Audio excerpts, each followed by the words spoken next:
JTBC 총선 개표 방송 2020 우리의 선택. 물음표를 던지다 4부 시작합니다. 네, 21대 총선 개표 결과가 조금씩 나오고 있습니다. JTBC 예측조사 결과 더불어민주당이 압승할 것으로 보입니다. 반면 미래통합당은 아직까지는 물론 더 지켜봐야겠지만 저조한 개표 결과가 나오고 있습니다. 네, 지금부터 당선이 확정된 후보들을 차례로 연결해 보겠습니다. 또 개표 상황도 실시간으로 전해드리겠습니다. 네, 아직 서울과 수도권 곳곳에서 접전을 벌이고 있습니다. 잠시 뒤에 자세히 알아보고 먼저 중앙선거관리위원회를 연결해서 전국의 개표 상황을 확인해 보겠습니다. 송우영 기자, 전국의 개표율부터 정리를 해볼까요? 예, 전국의 개표율 빠르게 늘고 있습니다. 현재 약 61% 정도가 진행됐습니다. 지역별로 유력한 당선자가 누군지도 조금씩 윤곽을 드러내고 있는데요.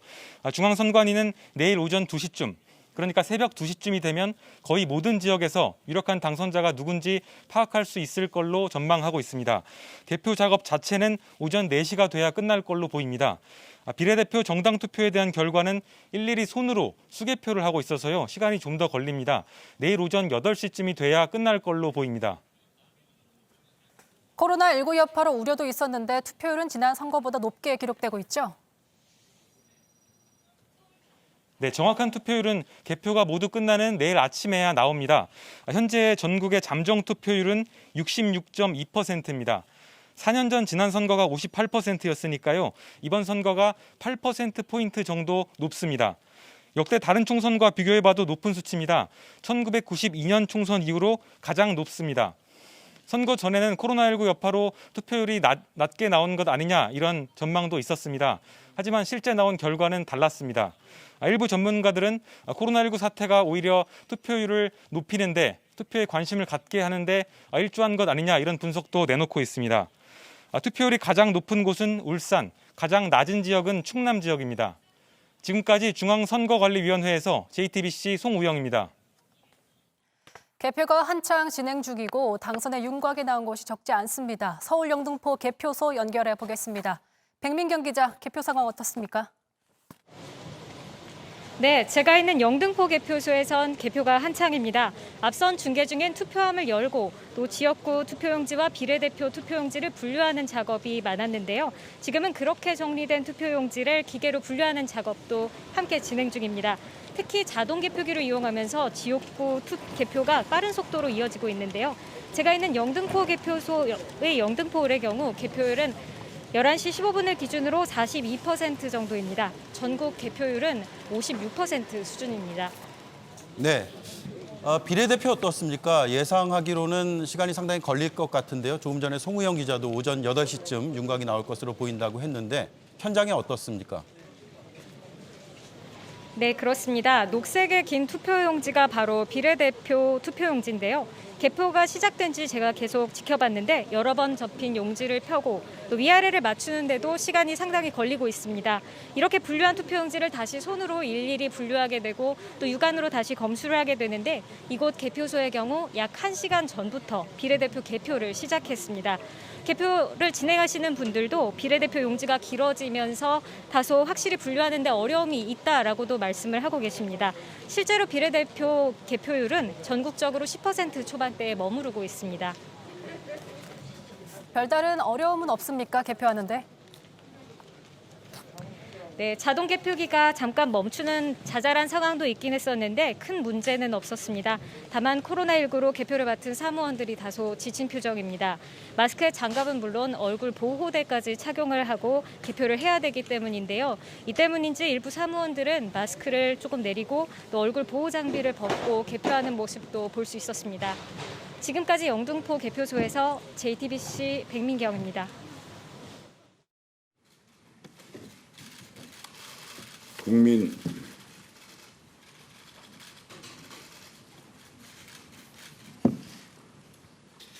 여러분께 죄송합니다. 국가적으로 중요한 시점에 나라가 잘못 가는 것을 막지 못했습니다. 우리 당이 국민께 믿음을 드리지 못했기 때문입니다. 모두 대표인 제 불찰이고 제 불민입니다. 모든 책임은 제가 짊어지고 가겠습니다. 미래통합당은 수년간의 분열과 반목을 극복하고 산고 끝에 늦게나마 통합을 이루었습니다. 그러나 화학적 결합을 할 시간이 부족했습니다. 그래서 국민께 만족스럽게 해드리질 못했습니다. 지금 대한민국 정부에는 브레이크가 필요합니다. 건강한 야당이 꼭 필요합니다. 나라와 국민을 위해서입니다. 국민 여러분 부디 인내를 가지고 우리 당에 시간을 주시기를 바랍니다. 미래통합당에 기회를 주시기를 바랍니다. 미래통합당을 위해서가 아닙니다. 우리 당직자들을 위해서도 아닙니다. 여러분이 살 나라, 우리의 후손들이 살아갈 나라를 위해서입니다. 저는 이전에 약속한 대로 총선 결과에 대해 책임을 지고 모든 당직을 내려놓겠습니다. 일선에서 물러나 국민의 마음을 헤아리고 국가와 국민을 위해 저의 역할이 무엇인지 성찰하도록 하겠습니다. 어려운 시기에 부담만 남기고 떠나는 것 아닌가 해서 우리 당원들에게 미안한 마음이 매우 큽니다. 저와 우리 당을 지지해준 국민 여러분과 또 특히 저를 지지해준 우리 종로 구민 여러분께 다시 한번 감사의 말씀 그리고 죄송하다는 말씀을 올립니다. 부디 대한민국과 국민 여러분의 건승과 행복을 기원합니다.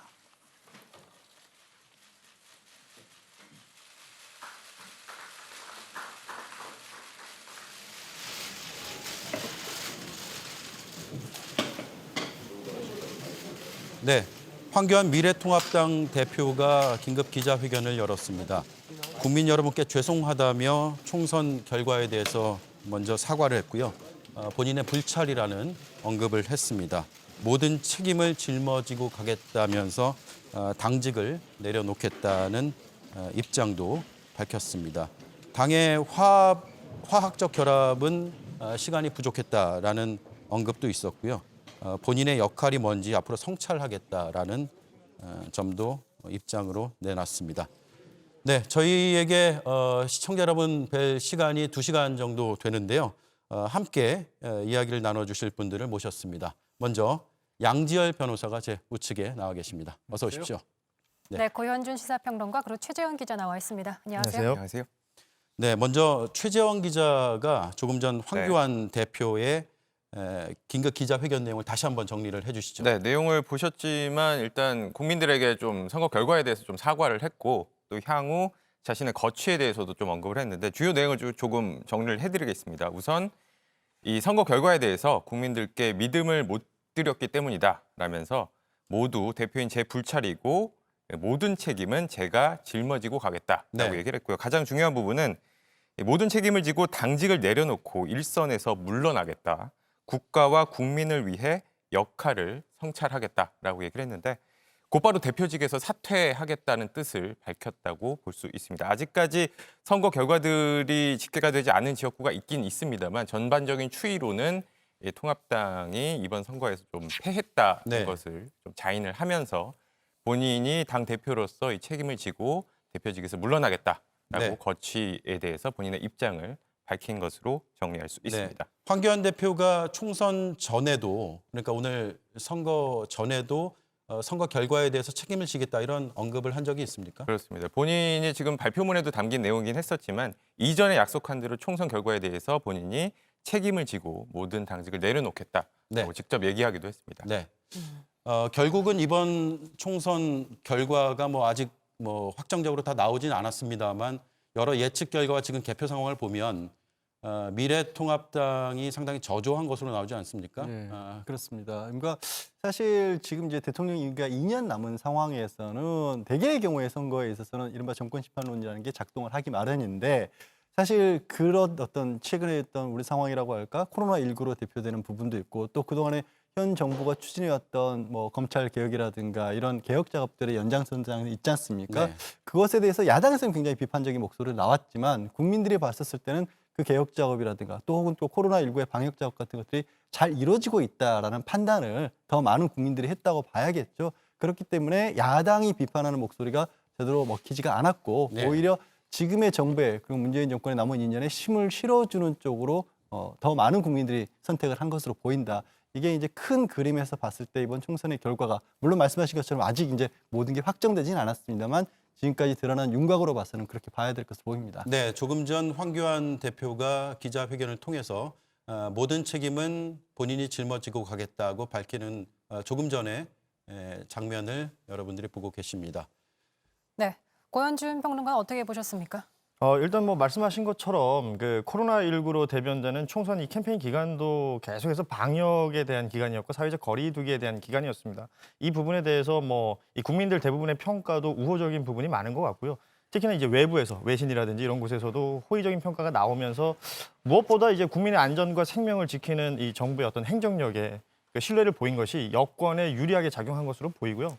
또 하나 지금 이 미래통합당으로 대표는 야권의 어떤 실패의 어떤 원인을 좀 분석해 보자면 최초에 얘기했던 건 경제였어요. 지금 경제 어려운데 이 정부에 대해서 심판해야 된다라는 얘기를 했었는데 거기에 대한 대안을 제시하지 못했던 부분. 예컨대 경제를 지키겠느냐, 조국을 지키겠느냐 이런 어떤 슬로건들을 들고 나왔었는데 경제로 대변되면 이게 경제를 다시 끌어올릴 수 있는 어떤 대안을 제시하거나 아니면 이제 조국 전 장관으로 대변되는 어떤 공정성의 문제라면 어떻게 하면 이제 공정한 시스템을 만들어 나갈 것인지에 대한 대안보다는 소위 말하는 그 비판을 위한 비판 이런 것들이 계속해서 이제 국민들에게 일종의 피로감을 준 것으로 보이고 뭐 보수의 텃밭이라고 불리는 곳에서는 지금도 붉은색으로 모두 채워지고 있는데요.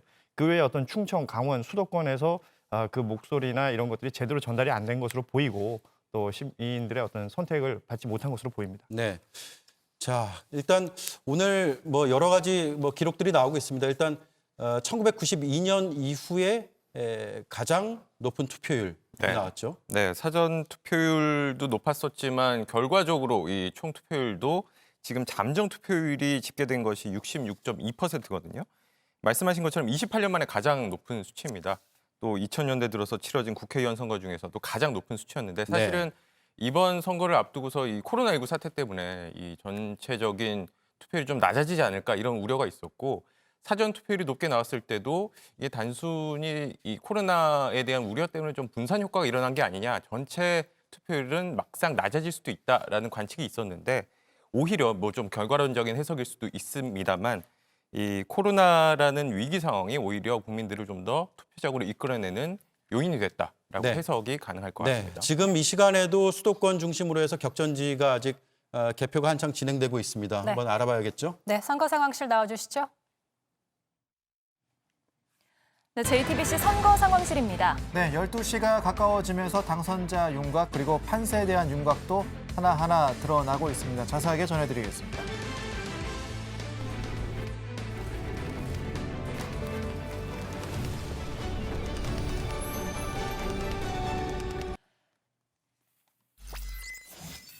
네, 서울 종로 보시겠습니다. 개표 90% 가까이 진행됐고 민주당 이낙연 후보 당선됐습니다. 네, 다음 서울 광진을입니다. 개표 50% 조금 넘게 진행이 됐습니다. 민주당 고민정 후보가 51.9%로 현재 선두를 기록하고 있습니다. 서울 동작을 개표 74% 진행됐고 1위 민주당 이수진 후보, 2위 통합당 나경원 후보, 표차는 5,800표 차입니다. 서울 강남 갑입니다. 개표 16% 진행이 돼서 조금 느리게 진행이 되고 있는 상황입니다. 통합당 태구민 후보 52.6%로 현재 1위를 기록하고 있습니다. 대구 수성갑에서는 개표 43% 진행 중인 가운데 통합당 주호영 후보의 당선이 유력합니다. 전남 목포입니다. 개표 27% 진행이 됐습니다. 민주당 김원희 후보가 45.1%로 현재 1위, 민생당 박지원 후보가 39.4%로 2위를 기록하고 있습니다. 서울 송파을 개표율 26%까지 올라왔습니다. 현재 1위 민주당 최재성 후보 50.1%, 2위 통합당 배현진 후보 46.8%, 표차는 1,273표 차입니다. 네, 경기 고양 갑입니다. 개표 20%가 조금 넘었습니다. 통합당 이경환 후보가 37.8%, 1위 정의당 신상정 후보가 37.1%로 2위를 기록하고 있습니다. 표차는 200여 표 차가 나고 있습니다. 대구 수성을로 가보시죠. 개표 36.1% 진행됐고 1위 무소속 홍준표 후보, 2위 통합당 이인선 후보, 표차는 880표 차입니다. 다음 서울 동대문 을입니다. 개표 80% 진행이 됐습니다. 민주당 장경태 후보가 당선 확실한 상황입니다. 서울 구로 을은 개표 77% 진행됐고 민주당 윤건영 후보 당선이 확실한 상황입니다. 서울 강서 을입니다.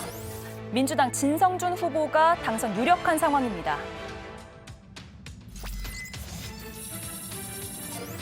서울 강남 갑입니다. 개표 20% 진행 중인 가운데 통합당 태구민 후보 56.3% 득표하고 있습니다.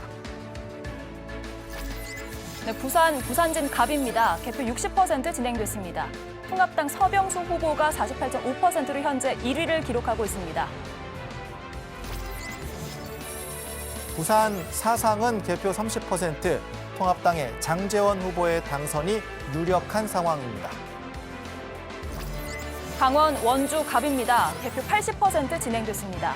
민주당 이광재 후보가 47.6%로 현재 선두를 기록하고 있습니다. 서울 영등포 을에서는 개표 61% 진행되는데 아직 당선자 윤곽은 나오지 않고 있습니다. 1위 민주당 김민석 후보 48.6%, 2위 통합당 박용찬 후보 46.5%, 표차는 1,243표 차입니다. 인천 연수 을입니다. 개표 70% 정도 진행이 됐습니다. 민주당 정일영 후보 42.1%로 현재 1위입니다. 통합당 민경욱 후보도 그 뒤를 바짝 쫓아가고 있습니다. 대전 중구 개표 91% 진행됐지만 여전히 접전입니다. 현재 통합당의 이은권 후보 49.4%, 민주당 황운하 후보 49.1%, 두 후보 표차는 400표 차입니다. 서울 서대문 갑입니다. 개표 48% 진행됐습니다. 민주당 우상호 후보가 53.8%로 선두를 기록하고 있습니다. 서울 노원병 보시죠. 개표 56.5% 진행됐고 민주당 김성환 후보 2위, 통합당 이준석 후보, 현재 표차는 866표 차입니다. 충남 공주 부여 청양입니다. 개표 80% 가까이 진행이 됐습니다. 통합당 정진석 후보가 48.3%로 1위를 기록하고 있는 가운데 민주당 박수현 후보도 46.8%의 득표율을 기록하고 있습니다. 표차는 1,500표가 채 나지 않고 있습니다. 충북 청주 흥덕입니다. 개표 71% 진행되면서 민주당 도종환 후보의 당선이 유력한 상황입니다. 충북 보은 옥천 영동 괴산입니다. 개표가 거의 완료되고 있는 상황인데요. 통합당 박덕흠 후보가 당선이 됐습니다. 부산 남구 을입니다. 개표 63% 진행됐고 엎치락 뒤치락 승부 벌어지고 있습니다. 현재 통합당의 이현주 후보 50.1% 득표하면서 1위, 2위는 민주당 박재호 후보 49.1%, 표차 511표 차입니다. 대구 달서병입니다. 개표 60% 조금 넘게 진행이 됐습니다. 통합당 김용판 후보가 당선이 확실시되고 있는 상황입니다. 광주 서구 을 개표 8% 진행됐습니다. 1위는 민주당 양향자 후보 75.7%입니다. 전북 전주 경입니다. 민주당 김성주 후보의 당선이 확실시되고 있는 상황입니다. 세종을 보겠습니다. 개표 76.8% 진행됐고 민주당 강준현 후보의 당선이 확실시되고 있습니다. 경남 양산을입니다. 개표 86% 정도 진행이 된 가운데 민주당 김두관 후보가 48.7%, 통합당 나동현 후보는 47.7%로 접전이 벌어지고 있습니다. 두 후보 간의 표차는 800여 표 차가 나고 있습니다. 경남 산천, 함양, 거창 합천입니다. 개표 마무리 단계에 들어가고 있는 상황에서 무소속 김태우 후보의 당선이 유력한 상황입니다. 서울 강남 을입니다. 개표 40% 아직 못 미치고 있습니다. 민주당 전현희 후보가 48.9%로 현재 1위, 통합당 박진 후보도 그 뒤를 바짝 쫓아가고 있습니다. 1위와 2위의 표차는 216표 차입니다. 경기 고양정 개표 80% 진행됐습니다. 민주당 이용우 후보 1위, 통합당 김연아 후보 2위, 표차는 5천여 표 차입니다. 경기 안양 동안을입니다. 개표 60% 조금 넘게 진행이 됐습니다. 민주당 이재정 후보 당선이 유력한 상황입니다. 경기 안산 단원을 보겠습니다. 개표 56% 조금 넘겼고 1위 통합당 박순자 후보, 2위 민주당 김남국 후보, 표차 1,786표입니다. 경기 남양주 병입니다. 개표 50%가 조금 못 미칩니다. 통합당 주광덕 후보가 50.3%로 1위, 민주당 김용민 후보가 2위를 기록하고 있습니다. 서울 용산 보겠습니다. 개표 48% 진행됐고 통합당의 권영세 후보가 52.1% 득표하면서 앞서 나가고 있습니다. 서울 강북을입니다. 개표 52% 진행이 됐습니다. 민주당 박용진 후보 당선이 확실시되고 있습니다. 경기 수원을에서는 민주당 백혜련 후보가 당선이 확실시되고 있습니다. 경기 성남 중원입니다. 개표 80% 조금 넘게 진행이 된 가운데 윤영찬 후보의 당선이 유력한 상황입니다. 경기 용인정 개표 90% 넘겼고 민주당 이탄희 후보의 당선이 확실시되고 있습니다. 경기 성남 분당 갑입니다. 개표 55% 진행이 됐습니다. 통합당 김은혜 후보 55.8%로 현재 선두를 기록하고 있습니다. 인천 동구 미추홀을 개표 92% 진행됐고 무소속 윤상현 후보가 41.5% 득표하면서 당선이 확실시되고 있습니다. 인천 남동 갑입니다. 개표 55% 진행됐습니다. 네, 민주당 맹성규 후보가 49.8%로 1위인 가운데 통합당 유정복 후보도 그 뒤를 바짝 쫓아가고 있습니다. 두 후보 간의 표차는 581표 차입니다. 인천 동구 미추홀 갑 민주당 허종식 후보가 당선이 확실시되고 있습니다. 네, 충북 청주 상당입니다. 개표 74% 진행이 됐습니다. 네, 민주당 정정순 후보 1위, 통합당 윤갑금 후보가 현재 2위입니다. 두 후보 간의 표차는 600표가 채 나지 않고 있습니다. 부산 북부 강서 갑입니다. 개표 70% 진행됐는데 여전히 접전입니다. 민주당 전재수 후보, 통합당 박민식 후보 1, 2위를 달리고 있고 표차 400표가 나지 않습니다.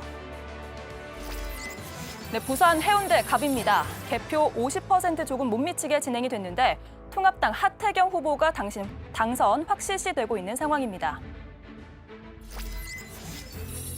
부산 사하을입니다. 개표 42% 진행됐고 통합당 조경태 후보 당선이 유력한 상황입니다. 부산 남구을입니다. 개표 60% 정도 진행이 됐고 통합당 이현주 후보 50.1%, 민주당 박재호 후보 49.1%로 접전이 벌어지고 있습니다. 표차는 500여 표 차가 나고 있습니다. 강원, 춘천, 철원, 화천, 양구, 갑에서도 접전입니다. 개표 33% 진행됐고 1위 통합당 김진태 후보, 2위 민주당 허용 후보, 표차 1000표가 나지 않고 있습니다. 다음 전북 익산을입니다. 개표 80% 넘게 진행이 됐습니다. 민주당 한병도 후보 당선이 됐습니다. 광주 북구 갑에서는 민주당 조우섭 후보가 당선이 유력한 상황입니다. 서울 관악 갑에서는 민주당 유기홍 후보가 당선이 유력한 상황입니다. 서울 관악을에서는 민주당 정태호 후보가 당선이 유력합니다. 서울 영등포 갑입니다. 민주당 김영주 후보가 당선 유력한 상황입니다. 서울 강동 갑에서는 개표 30% 진행됐고 민주당 진선미 후보가 54.6% 득표하면서 선두를 달리고 있습니다. 다음 전북 분산입니다. 민주당 신영대 후보의 당선이 확실시되고 있습니다. 서울 구로 갑에서는 민주당 이인영 후보의 당선이 유력한 상황입니다. 강원 강릉입니다. 개표 90% 넘게 진행이 됐습니다. 무소속 권성동 후보가 당선 유력한 상황입니다. 서울 은평 갑에서는 개표 38.9% 진행됐고 민주당 박주민 후보가 66.8% 득표하면서 당선 유력합니다. 경남 창원 성산입니다. 통합당 강기윤 후보 당선이 확실시되고 있습니다. 서울 중구 성동 갑에서는 민주당 홍익표 후보의 당선이 유력합니다. 서울 중구 성동 을입니다. 민주당 박성준 후보는 55.6% 기록하면서 선두를 기록하고 있습니다.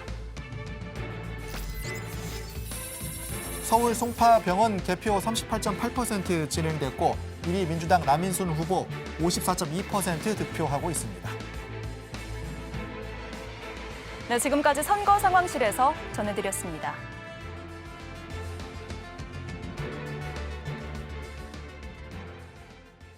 네, 저희가 개표 방송 중에 당선이 확정이 됐거나 확실시되는 후보들을 직접 연결해서 소감을 한번 들어보도록 하겠습니다. 먼저 대구로 가겠습니다. 대구 수성갑의 주호영 후보가 연결이 돼 있네요. 일단 개표가 좀 남긴 했습니다만 축하드린다는 인사를 드려도 될 것 같습니다. 예, 감사합니다. 네, 개표 초반만 해도 엎치락뒤치락 했습니다. 마음고생을 많이 하셨을 텐데 일단 지역 국민들께 한 말씀 해주시죠. 예, 제가 준비 기간이 짧았음에도 불구하고 압도적으로 지지해 주신 수성 국민들께 진심으로 감사드리고 여러분들의 기대에 어긋나지 않도록 최선을 다해서 봉사할 것을 약속드립니다. 아울러 끝까지 선전해 주신 김부겸 후보께도 위로와 감사의 말씀을 드립니다. 네, 이번에 이 당선이 되시면 5선 고지에 오르게 됩니다. 당내에서 역할이 클 것 같은데요. 어떻게 계획하고 계십니까? 당내 다선들이 많이 당선이 되기 어려운 상황이기 때문에 이제 선거가 끝나면 당을 추스리고 당을 수권 정당으로 만드는 일에 제 큰 역할이 있을 걸로 그렇게 기대를 합니다. 국민들로부터 사랑받는 정당, 또 지금 민주당 일당 독재를 막아서 나라의 균형을 유지하는 일, 이런 데 최선을 다하도록 하겠습니다. 네, 조금 전에 김부겸 후보와의 그 선의의 경쟁 이후에 좀 안타까운 그 말씀도 해주셨는데 선거 과정 중에 지역민들의 민심이 어땠다고 보십니까? 가장 원하는 게 뭐였던가요? 지역민들의 민심은 문재인 정권의 국정 파탄, 자세히 말씀드리면 안보 실패, 경제 폭망, 외교 고립, 무모한 탈원전 정책, 소득 주도 성장 정책, 또 조국 같은 그런 비도덕적이고 위선적인 사람을 법무부 장관으로 임명하고 끝까지 옹호하는 일, 또 청와대 8개 부처가 동원된 울산시장 선거 공작 등 이런 일들이 좀 정의롭고 공정하게 제대로 파헤쳐지길 바라고 이런 어떤 국정 실패를 제지해 주는 데 앞장서기를 바라는 요구가 많았고요. 네. 김부겸 후보가 이 정권의 책임 있는 장관으로 있으면서 그런 걸 제대로 하지 못했다는 데 대한 불만이 많았던 것 같습니다. 네. 그래서 견제와 균형의 헌법 원리가 작동될 수 있도록 하는 데 최선을 다하겠습니다. 네, 주 후보님은 이제 당선이 확실시되고 있습니다만 미래통합당 내부 사정은 그렇게 좋아 보이지가 않습니다. 황교안 대표가 조금 전에 사퇴 의사를 밝혔거든요. 당의 미래는 어떻게 보십니까? 예. 이제 선거가 끝나면 다시 당을 정비할 그런 계기가 되는데요. 저희들이 국민들께서 주어진 의석 범위 내에서 최선의 단합과 또 국민 신뢰 회복을 통해서 저희들이 2022년 대선에 대비해야 된다고 그렇게 생각합니다. 네, 알겠습니다. 여기까지 듣겠습니다. 주호영 대구 수성갑의 후보였고요. 지금 당선이 확실시되고 있습니다. 고맙습니다. 예, 감사합니다. 네, 이번에는 이 시각 정당 선거 상황실을 통해서 분위기도 한번 파악을 해보겠습니다. 우선 더불어민주당에 나가 있는 이서준 기자 불러봅니다. 이서준 기자, 지금 선거 상황실 분위기 어떻습니까? 네, 이해찬 대표와 이인영 원내대표가 오후 10시쯤에 이곳을 다녀간 뒤로 더 이상 지도부가 이곳 상황실에 방문할 계획은 없다고 합니다. 자리를 지키던 당직자와 더불어시민당 비례대표 후보들 역시 모두 자리를 뜬 상태입니다. 이 대표는 2시간 전에 이곳을 방문했을 때 굉장히 무거운 책임감을 느끼지 않을 수 없다. 저희를 믿고 지지해 주신 국민 여러분께 깊은 감사를 드린다라고 말했습니다. 조심스럽지만 사실상 민주당의 승리를 선언한 셈입니다. 이어서 선거종합 상황판에 붙은 이낙연 위원장과 의정부갑 오영환 후보의 사진 옆에 당선이라고 적힌 스티커를 붙였습니다. 더불어시민당 비례대표 후보 중에는 1번 신현영 후보, 2번 김경만 후보 2명의 사진 옆에만 당선 스티커를 붙였습니다. 지금 결과에 비해서 조용한 분위기 속에서 개표 상황을 지켜보고 있는 것 같네요. 네, 맞습니다. 과반 의석이 예측될 만큼 좋은 결과가 나온 데 비해서 자축하거나 흥겨운 분위기는 감지되지 않고 있습니다. 민주당 측에서는 이번 선거가 코로나19라는 이 국난 상황 속에서 이뤄졌고 당장 내일은 세월호 참사 6주기여서 자중해야 한다는 공감대가 있다고 전했습니다. 지도부도 차분, 겸허, 겸손 등의 메시지를 강조하고 있습니다. 민주당은 내일 오전 9시 30분 회의를 열고 선거 결과에 대한 당의 입장을 밝힐 계획입니다. 지금까지 더불어민주당 시민당 합동선거 상황실에서 JTBC 이서준입니다. 네, 이번엔 미래통합당 개표 상황실로 가보겠습니다. 최수연 기자, 통합당 상황실에 황교안 대표가 와서 긴급 기자회견을 했잖아요. 어떤 입장인지 다시 한번 정리해 주시죠. 네, 조금 전인 11시 40분쯤 황교안 대표가 이곳 상황실로 다시 돌아왔습니다. 현재 종로에서는 이낙연 후보가 당선이 유력시되는 상황이죠. 황교안 대표는 먼저 죄송하다는 말로 입장문을 시작했습니다.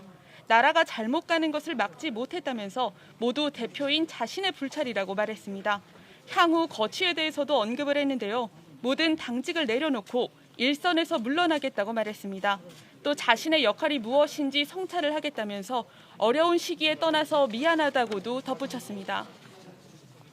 최종 결과는 더 지켜봐야겠습니다만 야치조사와 지금 현재까지 나오고 있는 상황에 대해서 지도부는 어떤 입장입니까? 네, 정권 심판론을 강조해온 통합당 입장에서는 조사대로라면 참패라는 평입니다. 출구조사가 발표될 때 기대에 미치지 못하자 이곳에선 잠시 침묵에 휩싸이기도 했습니다. 특히 주요 격전지에서 차이가 벌어지자 곳곳에서 탄식이 터졌고요. 일부 후보는 결과를 보자마자 굳은 표정으로 자리를 뜨기도 했습니다. 하지만 이기는 지역구의 결과가 나올 때는 다 같이 박수를 치고 또 환호가 이어지기도 했는데요. 오늘 김종인 총괄선대위원장은 이 자리에 오지 않았습니다. 오늘 오전까지만 해도 제1당에 무리가 없다 이렇게 자신을 보였는데 내일 오전 기자회견을 열고 선거 결과에 대한 소회를 밝힐 예정입니다. 하지만 그럼에도 지금 접전 지역들을 끝까지 결과를 지켜봐야겠다라는 그런 입장인 거죠? 네, 맞습니다. 수도권에 워낙 격전지가 많은 데다 아직 개표가 진행 중이다 보니 끝까지 보겠다는 입장입니다. 구체적인 지역구 당선의 윤곽은 오늘 새벽 2시쯤 나올 것으로 보입니다. 지금 제 뒤로 출마자들의 이름이 적힌 상황판이 적혀 있는데 당선이 확정되는 후보 옆에 꽃을 달아주는 행사를 합니다. 하지만 당 분위기가 좋지 않다 보니 아직까지는 행사가 진행되지 않고 있습니다. 통합당의 비례 위성정당인 미래한국당은 저희 예측조사에서 14석에서 17석, 비교적 선전한 것으로 나타났습니다. 반응이 나왔나요? 아직 공식적인 반응이 나오지는 않았습니다. 한국당은 통합당과 자매정당으로 선거운동을 함께 했는데요. 그만큼 표정 관리를 하는 상황입니다. 원유철 한국당 대표는 현재 결과에 안도한다면서도 통합당의 결과를 지켜보고 입장은 내일쯤 내겠다고 말했습니다. 지금까지 미래통합당 개표 상황실에서 JTBC 최수연입니다. 네. 두 정당의 분위기를 함께 살펴봤습니다. 일단 민주당은 압승할 것으로 예상이 되는데 비교적 차분하고 네. 또 자축하지 않는 겸손한 분위기가 엿보이고 있고 미래통합당은 상당히 참담한 그런 분위기가 좀 느껴지는 것 같습니다. 네. 황교안 대표가 이제 사퇴를 하게 되면은 앞으로 어떻게 됩니까? 향후 대권 주자로도 거론이 됐던 인물이잖아요. 네, 당분간은 일단 당권을 내려놓기 때문에 또 정치권에서는 좀 멀어지면서 이제 본인의 구상을 좀 다시 가다듬는 시기가 좀 필요할 것 같고, 네. 당장 이제 문제는 통합당은 이제 이 상황을 어떻게 수습을 해 나갈 것이냐라는 것일 텐데, 근데 또 이제 새롭게 또 비대위 체제라든지 당의 이 중심점을 다시 구성해야 되는 상황이 올 것이고, 향후 당권을 누가 차지하게 되느냐라는 것도 또 중요하게 될 텐데, 또 이번에 이 새롭게 여의도에 입성하게 되는 또 그 후보들의 면면을 통해서 또 차기 이 당권 후보가 누가 될지를 좀 살펴봐야 되는 상황이라 볼 수 있습니다. 네. 일반적으로 정권 심판론을 강하게 네. 주장하면 민심이 좀 움직이는 경향도 있었는데 이번에는 그런 모습이 잘 보이지 않았습니다. 그러니까 문재인 대통령 임기가 지금 2년 정도 남았는데 이 대통령 임기 중에 치러지는 마지막 전국 단위의 선거였습니다. 그렇기 네. 때문에 야권에서는 당연히 이제 정권 심판론을 들고 나왔었고, 그런데 이 캠페인하는 과정 속에서 터져나왔던 어떤 막말 논란이라든지 이렇게 말미로 오면서는 심판보다는 견제, 이렇게 계속해서 좀 수위를 낮춰갔었어요. 그러니까 캠페인에 있어서 전반적인 어떤 실패를 했다라고 볼 수 있는 것이고, 황교안 대표도 이 당권을 내놓으면서 이 당의 재정비라는 걸 해야 될 텐데, 지금 상황을 보면, 그러니까 영남권에 그동안 이 민주통합당 세력들이 함께 있었던 분들은 그대로 의회에 있을 것으로 보이거든요. 그리고 네. 당 내에서 다선 그 의원들의 어떤 역할이 중요할 것으로 보이는데, 다만 이제 앞서 말씀하신 황교안 대표의 그동안 이제 어떤 대권 주자로서의 행보라든지 이런 부분에 있어서 그닥 인상적으로 남아있는 그의 업적이라든가 이런 것들이 지금 많이 보이지는 않아요.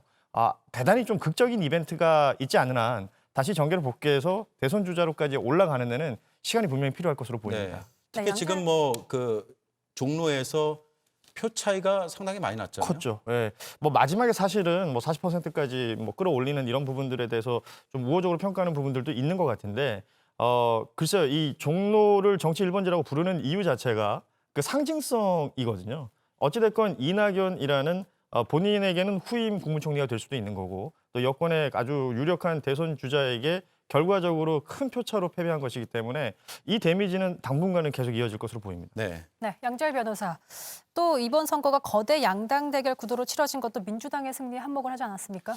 사실 이 부분은 아마도 아까 처음에 말씀하신 것처럼 민주당에서도 굉장히 조심스럽게 이걸 좀 겸허한 자세로 받아들이겠다라고 하는 부분과 저는 좀 이어질 거라고 봅니다. 그러니까 쉽게 그냥 국민들에게 승리했다고 얘기할 수 없는 게, 사실 민주당이 주도가 돼서 연동형 비례대표제를 받아들였고 패스트트랙을 통과시키는 과정에서 야당과 크게 갈등도 겪었지 않습니까? 그래서 국민들의 뜻을 조금 더 겸허하게 받아들이고 여러 가지 소수 정당이라는 다양한 의견이 반영될 수 있는 국회를 만들겠다라고 여권에서 먼저 앞장서서 법을 만들었던 것인데, 이게 시작은 물론 그런데 이제 미래통합당에서 위성정당을 만들면서 시작이 됐지만, 네. 결과적으로 거기에 이제 여권으로서는 어찌 보면 선택의 여지 없이 만들 수밖에 없었지만, 결국에는 여권 역시도 위성정당으로 맞서는 그런 형국이 됐고, 그 결과 어찌 보면은 국민들이 굉장히 크게 양당제로 다시 회귀하는 그런 그렇죠. 상황을 낳았고, 좀 의견이 많이 갈린다고 할까요? 진영 간의 대결 양상이 결국엔 벌어진 거거든요. 이거는 이제 집권당으로서는 좋은 일이지만, 그러니까 네. 승리했다는 것은 일차적으로 좋은 일이지만, 하지만 대한민국 전체를 또 끌고 가야 되는 입장에서 본다라면 이게 국민들이 크게 나누어졌다는 건 부담으로 작용할 수밖에 없거든요. 네. 그러면 이렇게 나누어진 부분들을 어떻게 포섭하고 포용해 가면서 집권여당으로서 남은 2년 대통령의 임기를 뒷받침할 것이냐, 이런 고민들을 할 수밖에 없는 그런 결과인 거죠. 일단은 반갑지만 그러나 부담은 큰 승리라고 말씀드릴 수 있겠습니다. 저희가 예측조사 결과를 계속해서 보도해 드렸는데 다시 한번 정리를 해드리면 민주당과 시민당이 합산하면 143석에서 175석 정도까지 예상이 되고 있는 상황이고, 물론 개표 결과가 좀 나오면서 근접했다가 조금 멀어졌다가 하는 그런 추이를 보이고 있지만, 대체로 추세상으로는 이런 예측이 좀 맞아가는 방향으로 보입니다. 반면에 통합당과 미래한국당은 101석에서 134석 정도로 저희 JTBC의 예측조사 결과 나타났습니다. 네. 최재형 기자, 네. 지금 뭐 대구, 경북 지역은 통합당이 거의 2배 차이로 가져가고 있습니다. 그 이유를 좀 뭐라고 볼 수 있을까요? 네, 뭐 일단 전반적인 판세에서는 뭐 민주당이 당연히 앞서가고 있는 상황이고 말씀하신 것처럼, 그리고 뭐 지역구 의석수만 봤을 때는 민주당이 지금 전체 판세에서 150석에서 좀 의석수가 왔다 갔다 하는 수준, 통합당 같은 경우에는 90석에서 의석수가 왔다 갔다 하는 수준이긴 한데, 말씀하신 것처럼 대구, 경북 같은 지역은 통합당이 전반적으로 다 의석수를 가져갔다라고 볼 수 있을 텐데, 아무래도 대구, 경북 같은 경우에는 코로나19 피해가 가장 컸던 것이기도 하고, 또 네. 이 경제적 피해가 계속 뒤따르고 있기 때문에 현 정권에 대한 불만이 좀 표출이 되면서 또 기존에 있었던 보수층들이 결집을 했다라고 볼 수 있을 테고, 그 결과가 이번 선거 결과로 나오고 있다라고 볼 수 있을 겁니다. 네.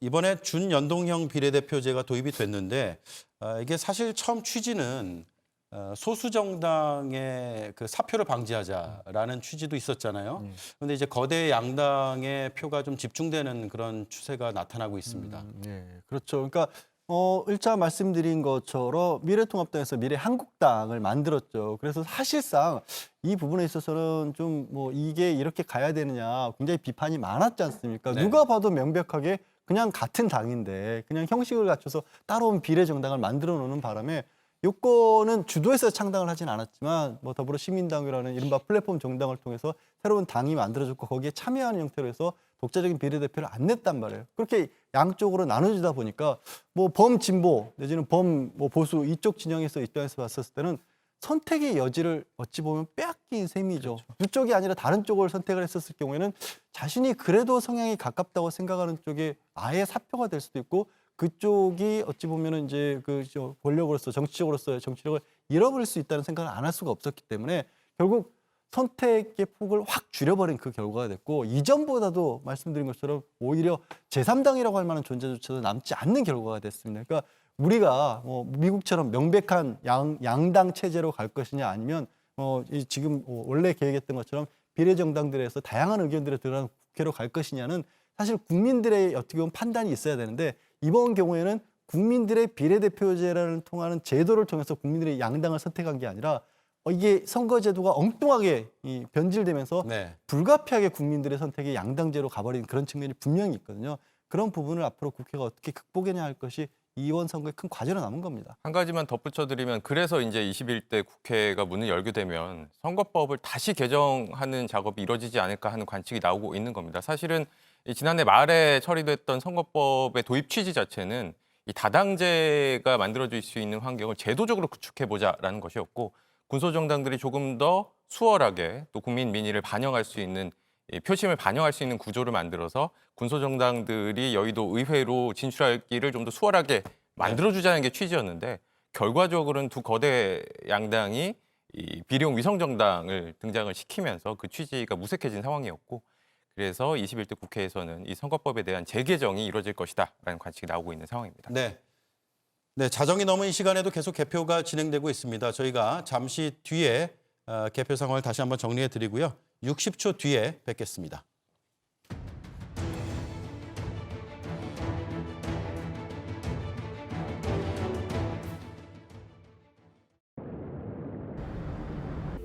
그 어떤 것도 우리를 멈추게 할 수는 없으니까. 우리의 일상은 계속되어야 하니까. 일포하라. 일상을 지키는 힘. 정관장 에브리타임.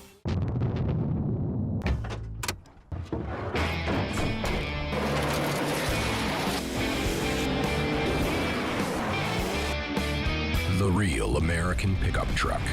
Colorado.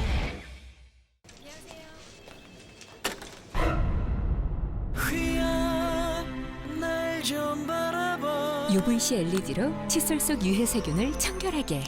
휘하 칫솔 세균기. 청결 생활용품 브랜드 휘하.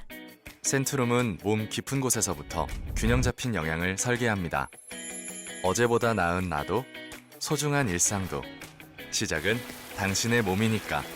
몸속의 영양을, 인생의 에너지를. 센트룸. 네, 우리의 선택 2024부 함께하고 계십니다. 이제 민심 터치로 가보겠습니다. 개표가 상당히 진행된 가운데 이제 비례대표 선거 판세는 어떻습니까? 비례대표 선거 판세 지금부터 알아보겠습니다. 민심 터치 두 번째 태그 한번 해보죠. 지금 이 시각 비례정당 득표율입니다. 현재 개표율 19.1% 진행됐습니다. 이 비례대표 정당 수개표로 진행되다 보니 아직 개표율이 좀 낮은 것으로 보이는데요. 가장 높은 득표율 미래한국당 35.5%입니다. 더불어시민당 32.9%고요. 그다음에 정의당이 8.6% 순입니다. 국민의당 6.2%, 열린민주당 당초 여론조사에서는 굉장히 10% 넘는 지지율 보인 바 있었는데 현재 득표율은 4.9%로 나왔습니다. 그러면 미래한국당부터 과연 당선권 후보는 누가 있는지 보죠. 미래한국당 애초에 비례대표 후보 39명 낸 바 있습니다. 가장 많은 비례대표 후보 낸 바 있었는데요. 과연 당선권은 몇 번까지 나왔을까요? 현재 JTBC가 현재 개표율을 반영해서 분석한 결과로는 17번까지 당선권인 것으로 나타났습니다. 그러면 면면을 한번 살펴보죠. 미래한국당 비례대표 1번 윤주경 후보입니다. 윤주경 후보 어떤 인물이냐면 독립운동가 윤봉길 의사의 손녀고요. 독립기념관장 출신입니다. 미래통합당의 영입 인재였습니다. 그렇다면 또 다른 후보 보죠. 5번의 조수진 후보도 당선권인 것으로 나왔습니다. 동아일보 논설위원 출신이고 현재 미래한국당 대변인인데 방송 기자 시절에 문재인 대통령 지지자를 속되게 표현한 발언이 문제가 된 바도 있었습니다. 또 다른 당선권 후보 누가 있는지 한번 보겠습니다. 네, 시각장애인 피아니스트 김예지 후보도 보이고요. 또 보시면 네, 탈북자 출신 지성호 후보도 보입니다. 그러면 다음 더불어민주당의 위성 정당이죠. 더불어시민당의 당선권 후보에는 누가 있는지 한번 실시간 결과를 반영해서 한번 살펴보겠습니다. 더불어시민당 4개의 소수 정당이 함께 참여했던 정당이죠. 현재 JTBC 분석 결과로는 JTBC 분석 결과 밑으로 내려가지 않는데 15번 이상 당선권으로 나옵니다. 먼저 면면을 살펴보죠. 이 기본소득당 용해인 후보도 당선권으로 보이고요. 또 시대전환의 조정훈 후보도 당선권인 것으로 보입니다. 7번에 윤미향 후보 있었는데요. 어떤 후보인지 한번 양력 살펴보겠습니다. 네, 윤미향 후보 어떤 후보였나요? 네, 정의기억연대 이사장이자 위안부 피해자 지킴이 인권운동가 출신입니다.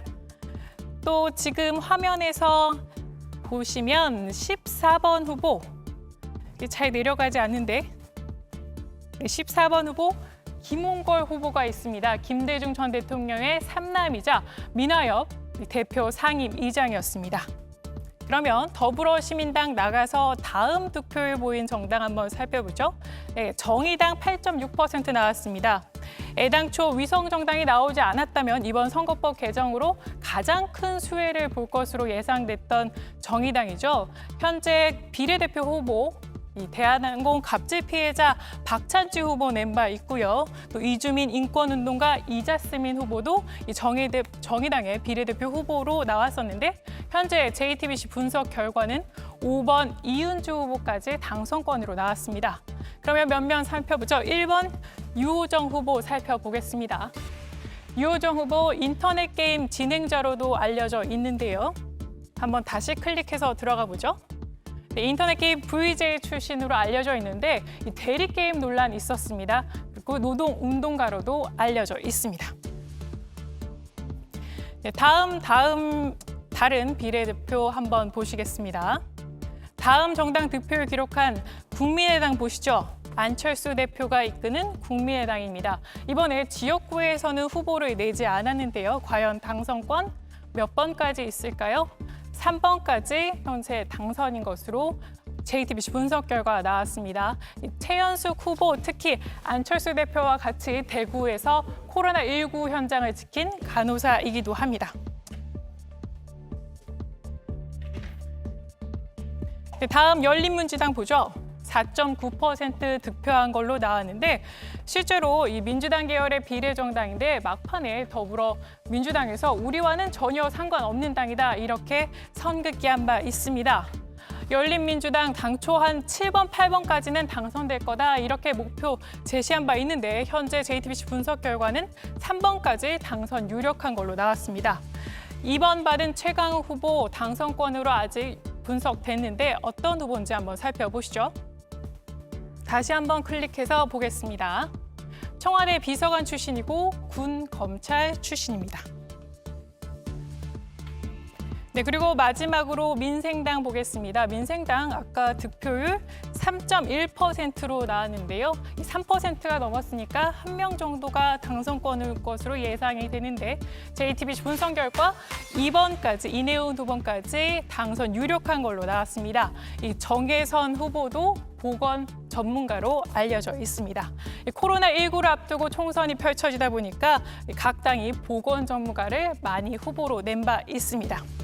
네, 지금까지 비례정당 득표율 알아봤습니다. 민심처치 안지연이었습니다. 네, 이번에는 다시 당선자를 만나보겠습니다. 대전 중구로 갑니다. 황운하 당선자 나와 계시죠? 네, 안녕하세요. 네, 축하드립니다. 감사합니다. 네, 마지막까지 마음을 많이 졸이셨을 것 같습니다. 엎치락뒤치락 했고요. 맞습니다. 네, 그동안 네. 선거 과정에서도 그렇고 경찰에 몸을 담으면서도 검찰 개혁을 주장을 하셨잖아요. 그런 검찰 개혁에 대한 네. 그 민심이 반영됐다고 생각하십니까? 그렇습니다. 이번 선거 결과는 검찰의 횡포에 대한 중국민들의 심판이었다는 그런 생각을 하고 있습니다. 네. 그러면 이제 경찰이 아니라 국회의원으로서 어떤 일을 하실 겁니까? 검찰 개혁과 관련해서. 검찰 개혁을 확실하게 완수하는 역할을 담당할 것입니다. 검찰은 아직도 국민을 위해 군림하려는 오만한 자세를 보이고 있습니다. 국민이 위임해준 수사권과 기소권을 함부로 남용해서 없는 죄를 만들고 있는 죄는 덮어버리는 권력 남용을 일삼고 있습니다. 검찰의 수사권과 기소권을 확실히 분리해서 검찰을 기소기관, 본연의 역할인 기소 역할에 머물게 하는 방향으로 검찰 개혁을 확실하게 추진하겠습니다. 네. 검찰은 더 이상의 권력 남용이 없어야 합니다. 국민들을 위해 군림하려는 오만과 착각에서 벗어나야 합니다. 검찰은 대한민국을 검찰 멋대로 좌지우지하려는 오만과 독선에 빠져 있습니다. 네. 이것을 법과 제도를 바꾸어서 남용하지 못하도록 제도적인 장치 마련이 필요합니다. 네, 구체적으로 어떤 입법 계획 같은 걸 좀 생각하고 계신 게 있나요? 네, 지난번에 공수처 설치법이 통과되었고 또 검경 수사권 조정 법안이 통과되었습니다. 하지만 아직 검찰 개혁은 갈 길이 멉니다.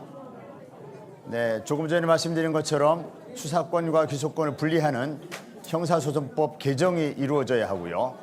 또 검찰이 독점하고 있는 영장 청구권, 이 독소 조항도 개선되어야 합니다. 이런 방향으로 입법을 추진할 것입니다. 네. 청와대 하명 수사 의혹으로 검찰의 수사를 받는 중에 출마를 하셨습니다. 이 때문에 논란이 좀 되기도 했습니다. 앞으로 검찰 수사에는 어떻게 협조를 하실 생각인가요? 검찰은 저에 대한 조사도 한번 해보지 않고 아니면 말고식의 묻지마 기소를 감행했습니다. 검찰권을 남용한 것이죠. 검찰의 수사는 진즉 끝났습니다. 이제 사법부의 현명한 판단만이 남았을 뿐이고요. 제가 검토해본 공소장은 허위 공문서입니다. 검찰은 삼류소설 수준의 공소장을 써놓았습니다. 네. 그리고 조사 한번 해보지 않고 저를 재판에 넘기는 횡포를 부렸습니다. 알겠습니다. 저희가 여기까지 듣고요. 앞으로 국회에서 여러 활동들을 기대해 보겠습니다. 축하드립니다. 네, 대단히 감사합니다. 네, 네, 대전 지금까지 중구에서 당선이 확정된 황운하 당선자였습니다. 네, 지금 개표 상황은 어떨까요? 선거 상황실 연결해 보겠습니다. 나와주시죠. 네, JTBC 선거 상황실입니다. 네, 속속 당선권 후보들의 윤곽이 드러나고 있습니다. 화면으로 만나보시죠.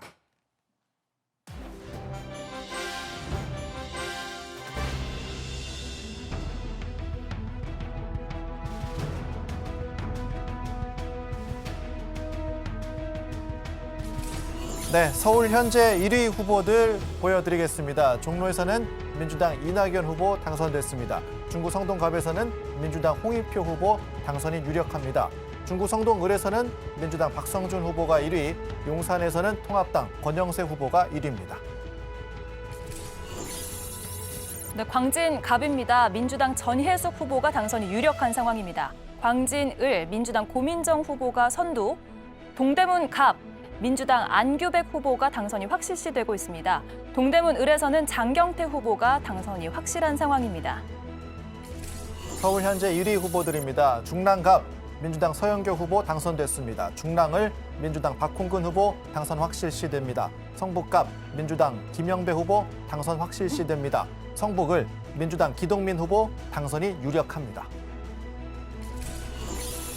네, 강북갑 민주당 천준호 후보가 당선이 확실한 상황입니다. 강북을 민주당 박용진 후보도 당선이 확실한 상황입니다. 도봉갑입니다. 민주당 인재근 후보가 선두를 기록하고 있습니다. 도봉을 통합당 김성동 후보가 현재 선두입니다. 노원갑에서는 민주당 고용진 후보 당선이 유력시되고 있습니다. 노원을 민주당 우원식 후보 당선 확실시됩니다. 노원병 민주당 김성환 후보가 선두입니다. 은평갑에서는 민주당 박주민 후보 당선이 유력합니다. 은평을 민주당 강병원 후보가 당선이 확실시되고 있는 상황입니다. 서대문갑입니다. 민주당 우상호 후보가 현재 선두를 기록하고 있습니다. 서대문을 민주당 김영호 후보가 당선 확실한 상황입니다. 마포갑입니다. 민주당 노웅래 후보가 당선이 유력한 상황입니다. 마포을 민주당 정청래 후보 당선이 유력합니다. 양천갑 민주당 황희 후보가 선두입니다. 양천을에서는 민주당 이용선 후보 당선 유력합니다. 강서갑 민주당 강선우 후보 당선 유력합니다. 네, 강서을 민주당 진성준 후보 당선 유력합니다. 강서병 민주당 한정혜 후보가 당선 유력한 상황입니다. 구로갑 민주당 이인영 후보 당선이 확실시되고 있습니다. 구로을 민주당 윤건영 후보도 당선이 확실시되고 있는 상황입니다. 서울 지역 1위 보여드리고 있습니다. 금천 민주당 최기상 후보 당선됐습니다. 영등포갑 민주당 김영주 후보 당선 유력합니다. 영등포을 민주당 김민석 후보가 선두입니다. 동작갑 민주당 김병기 후보 당선 확실시됩니다. 네, 동작을 민주당 이수진 후보가 선두를 기록하고 있습니다. 관악갑 민주당 유기홍 후보가 당선 유력한 상황입니다. 관악을 민주당 정태호 후보 당선이 유력한 상황입니다. 서초갑은 통합당 윤희숙 후보가 당선이 확실시되고 있습니다.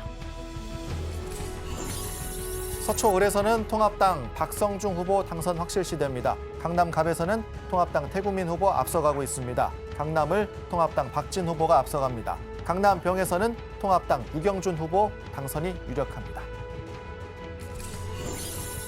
송파갑 민주당 조재희 후보가 앞서 나가고 있습니다. 송파을 통합당 배현진 후보가 선두를 기록하고 있습니다. 송파병 민주당 남인순 후보가 1위를 기록하고 있습니다.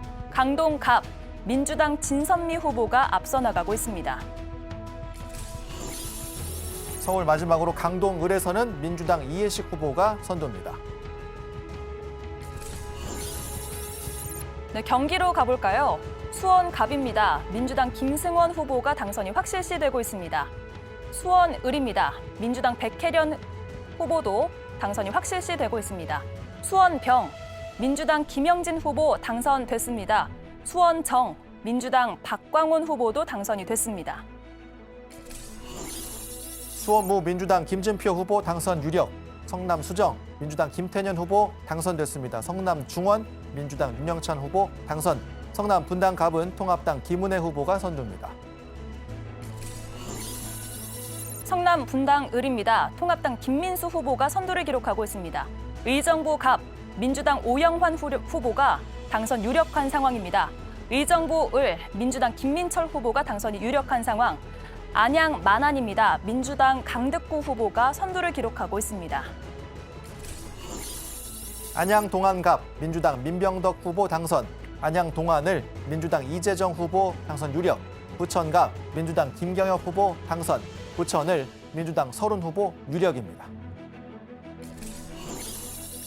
부천 병 민주당 김상희 후보 확실한 상황입니다. 부천 정 민주당 서영석 후보도 당선이 확실한 상황입니다. 광명 갑 민주당 김호경 후보가 선두를 기록하고 있습니다. 광명 을 민주당 양기대 후보가 당선이 확실시되고 있습니다. 경기 현재 1위입니다. 평택갑 민주당 홍기원 후보 앞서 나가고 있습니다. 평택을 통합당 유이동 후보 선두, 동두천 연천 통합당 김성원 후보 확실, 안산 상록갑 민주당 전해철 후보 당선입니다. 안산 상록 을입니다. 민주당 김철민 후보가 당선됐습니다. 안산 단원 갑 민주당 고영인 후보가 선두를 기록하고 있습니다. 안산 단원 을 통합당 박순자 후보가 선두입니다. 고양 갑 통합당 이경환 후보가 1위를 기록하고 있습니다. 고양을 민주당 한준호 후보 선두, 고양병 민주당 홍정민 후보 확실, 고양정 민주당 이용우 후보 선두, 의왕과천 민주당 이소영 후보 선두입니다.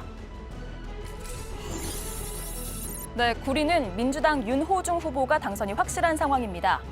남양주 갑 민주당 조응천 후보가 당선 유력한 상황, 남양주 을 민주당 김한정 후보가 확실한 상황입니다. 남양주 병 민주당 김용민 후보가 선두를 기록하고 있습니다. 오산 민주당 안민석 후보 유력, 시흥갑 민주당 문정복 후보 유력, 시흥을 민주당 조정식 후보 당선, 군포 민주당 이학연 후보 당선입니다. 하남 민주당 최종윤 후보 당선, 용인갑 통합당 정창민 후보 확실, 용인을 민주당 김민기 후보 당선된 상황입니다. 용인병 통합당 이상일 후보는 선두를 기록하고 있습니다. 용인정 민주당 이탄희 후보 확실, 파주갑 민주당 윤우덕 후보 유력, 파주을 민주당 박정 후보 확실, 이천 통합당 송석준 후보 확실입니다. 안성 민주당 이규민 후보 유력한 상황입니다. 김포갑 민주당 김주영 후보 확실, 김포을 민주당 박상혁 후보 유력한 상황입니다. 화성갑 민주당 송옥주 후보가 1위를 기록하고 있습니다. 화성을 민주당 이원욱 후보 당선, 화성병 민주당 권칠승 후보 당선, 광주갑 민주당 소병훈 후보 확실, 광주을 민주당 임종성 후보 확실입니다.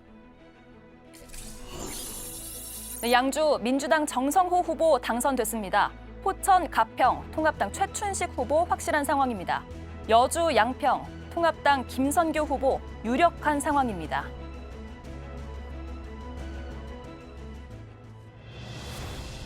수도권 현재 1위 후보들 보여드렸습니다. 계속해서 각 광역별 1위 판세 어떻게 펼쳐지고 있는지 살펴보겠습니다.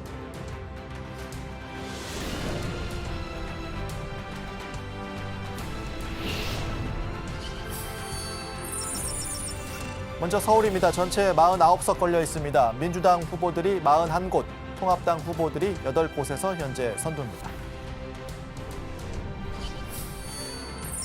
다음은 부산입니다. 전체 18석이 걸려 있습니다. 민주당이 2곳, 통합당이 16곳에서 선두를 기록하고 있습니다.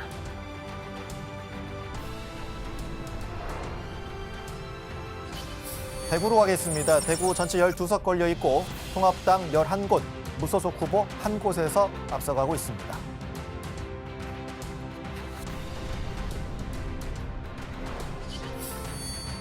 네, 다음 인천입니다. 전체 13석이 걸려 있습니다. 민주당 11곳, 통합당 1곳, 무소속 1곳에서 앞서 나가고 있습니다. 광주 보겠습니다. 전체 8석 걸려 있고 민주당이 모두 앞서가고 있습니다.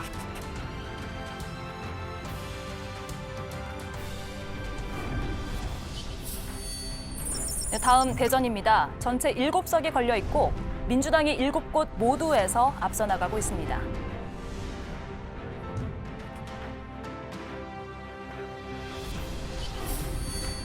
울산 보겠습니다. 전체 6석 가운데 통합당 후보들이 5곳, 민주당 후보 1곳에서 앞서가고 있습니다.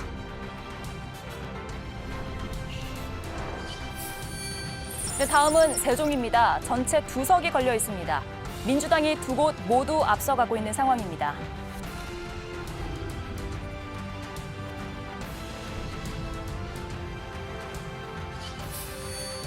경기 보겠습니다. 전체 59석이 걸려 있습니다. 민주당 48곳에서 앞서가고 있습니다. 통합당 10곳에서 앞서가고 있고 정의당 후보 1곳에서 앞서가고 있습니다. 네, 다음 강원입니다. 전체 8석이 걸려 있는데 민주당이 2곳, 통합당이 5곳, 무소속 후보가 1곳에서 1위를 기록하고 있습니다.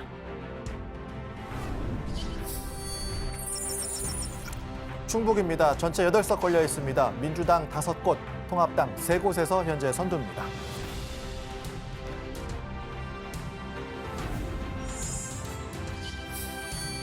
네, 다음 충남입니다. 전체 11석이 걸려 있습니다. 민주당 5곳, 통합당 6곳에서 선두를 기록하고 있습니다.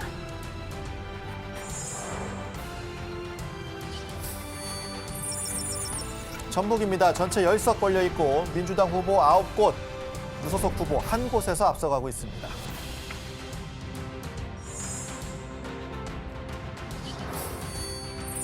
다음 전남입니다. 전체 10석이 걸려 있는데 민주당이 10곳 모두에서 앞서 나가고 있습니다.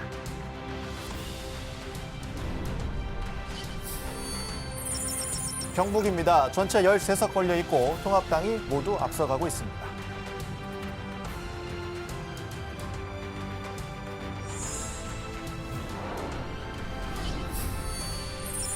네, 경남입니다. 전체 16석이 걸려 있습니다. 민주당 3곳, 통합당 12곳, 무소속은 1곳에서 선두를 기록하고 있습니다.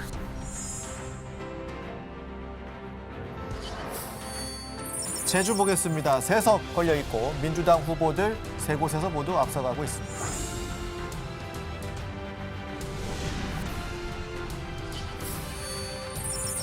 네, 전국 상황도 살펴보겠습니다. 전체 253석입니다. 민주당 157석, 통합당 90석, 정의당 1석, 무소속 5석에서 앞서 나가고 있습니다. 네, 지금까지 선거 상황실에서 전해드렸습니다.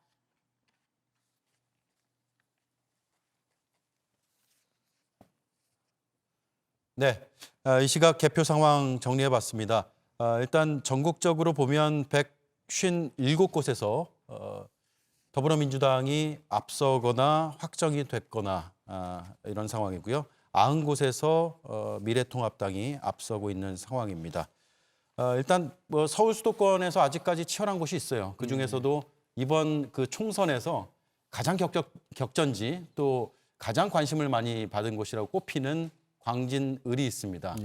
지금 아직까지 결과는 확정되지 않았습니다. 예, 확정되지는 않았고 이제 고민정 지금 후보가 조금 앞서가고 있죠. 근데 네. 뭐 아시다시피 이제 주목을 끌었던 이유가 청와대 문재인 대통령의 입이라고 할 수 있는 전 대변인을 맡았던 고민정 후보와 또 서울시장을 역임했던 오세훈 굉장히 대권 잠룡으로까지 꼽히는 야권의 어떻게 보면 그 후보였기 때문에 많은 관심을 끌었고요.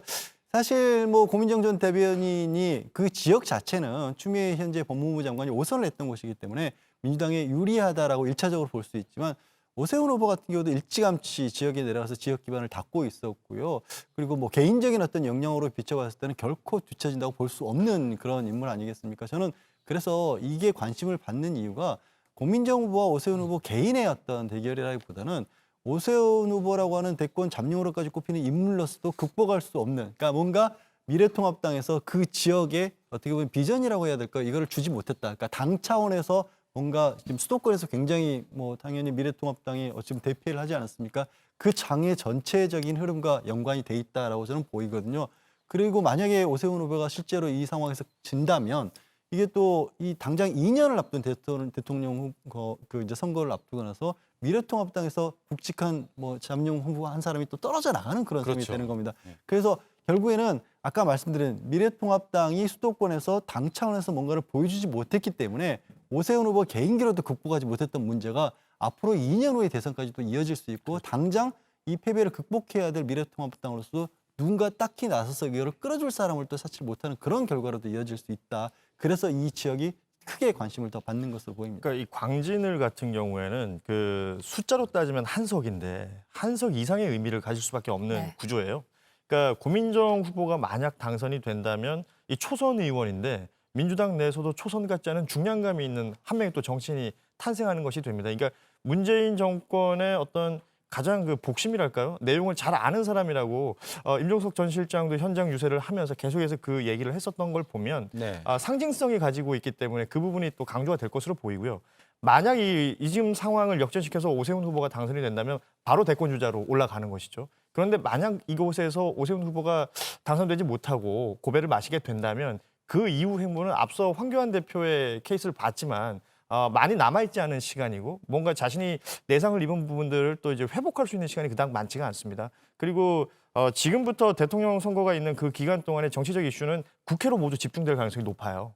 뭐 21대 국회가 생기고 나면 지금 이제 여대 야수가 거의 확실시되기 때문에 어떤 정책이 나오든 어떤 법안이 나오든 또 이 국회에서 모든 걸 움직일 가능성이 높은데 원외에 나와 있는 사람이 대선 주자로 다시 들어간다는 건 쉽지 않은 일일 것이기 때문에 한석 이상의 의미인데 근데 지금까지 봐온 그 어떤 격전지보다 마지막 투표한 하나까지 열어보기 전까지는 알 수가 없는 지금 광진의 상황입니다. 예. 조금 전에 봤던 그 현재까지의 결과는 51.9% 대 46.5%로 고민정 후보가 좀 앞서고 있는 것으로 나타나고 있습니다.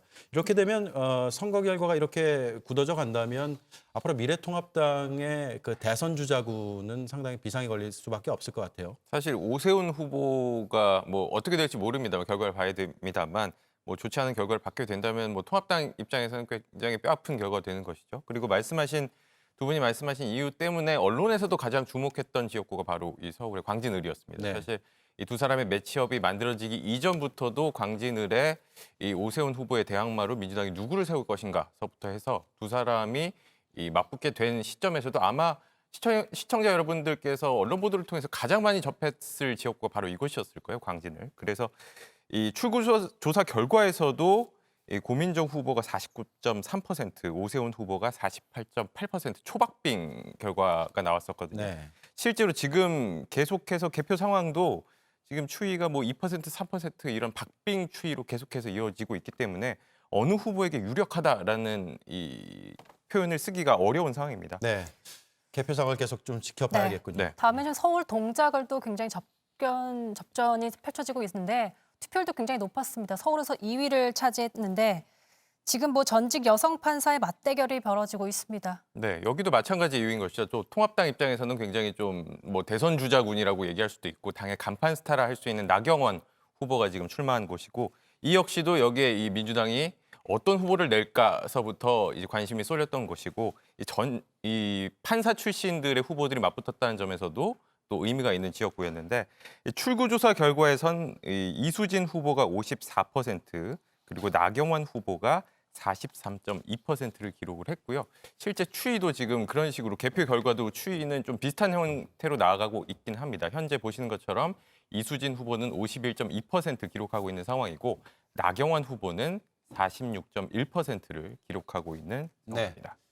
개표가 아직 82.9% 정도 진행이 됐으니까 좀 더 지켜봐야 될 지역구 중에 한 곳입니다. 네, 사실 원내대표까지 지냈던 4선 중진 의원이 이렇게 정치 신인 이수진 후보에게 밀리고 있는 상황을 어떻게 좀 분석해봐야 될까요? 결과적으로 뭐 일단 참신함의 부족, 그러니까 뭐 너무 익숙한 것이 오히려 패착이 됐을 수도 있는 부분인데, 그러니까 나경원 후보 같은 경우에는 그러니까 전신이죠. 자유한국당 시절에 원내대표 하던 시절이 그 패스트트랙 정국이었습니다. 그 시절에 보여줬던 어떤 리더십이나 이런 부분들도 분명히 유권자들에게 어떤 영향을 미쳤을 것으로 보이고요. 그 이후에도 여러 경우에 따라서 뭐 지금 이제 나경원 후보가 지금 여권에 있는 여러 인사들을 공격했던 각종 내용들, 뭐 대표적인 게 아마 조국 전 장관에 관련된 얘기들이 될 텐데 그 반대 똑같은 케이스들로 나경원 후보 측에서도 공격을 받는 부분들이 제법 있거든요. 이 부분들이 그렇게 공정하게 처리되지 못한 것 같다라는 평가가 또 분명히 있을 것이고 지금 이 동작을이라는 지역구의 특징도 좀 볼 필요가 있는데요. 강남 연결성을 굉장히 강조하는 곳입니다. 그러다 보니까 이 지금 야권 후보보다는 힘 있는 여권 후보가 그것을 더 실현해주기 좋지 않겠느냐라는 평가들도 지역에서 나오더라고요. 이런 것들이 참신한 그리고 또 이 여권 민주당에서 영입 후보로 데리고 온 전략 공천한 이수진 후보에게 조금 더 많은 표가 간 것이 아닌가 그렇게 보입니다. 네.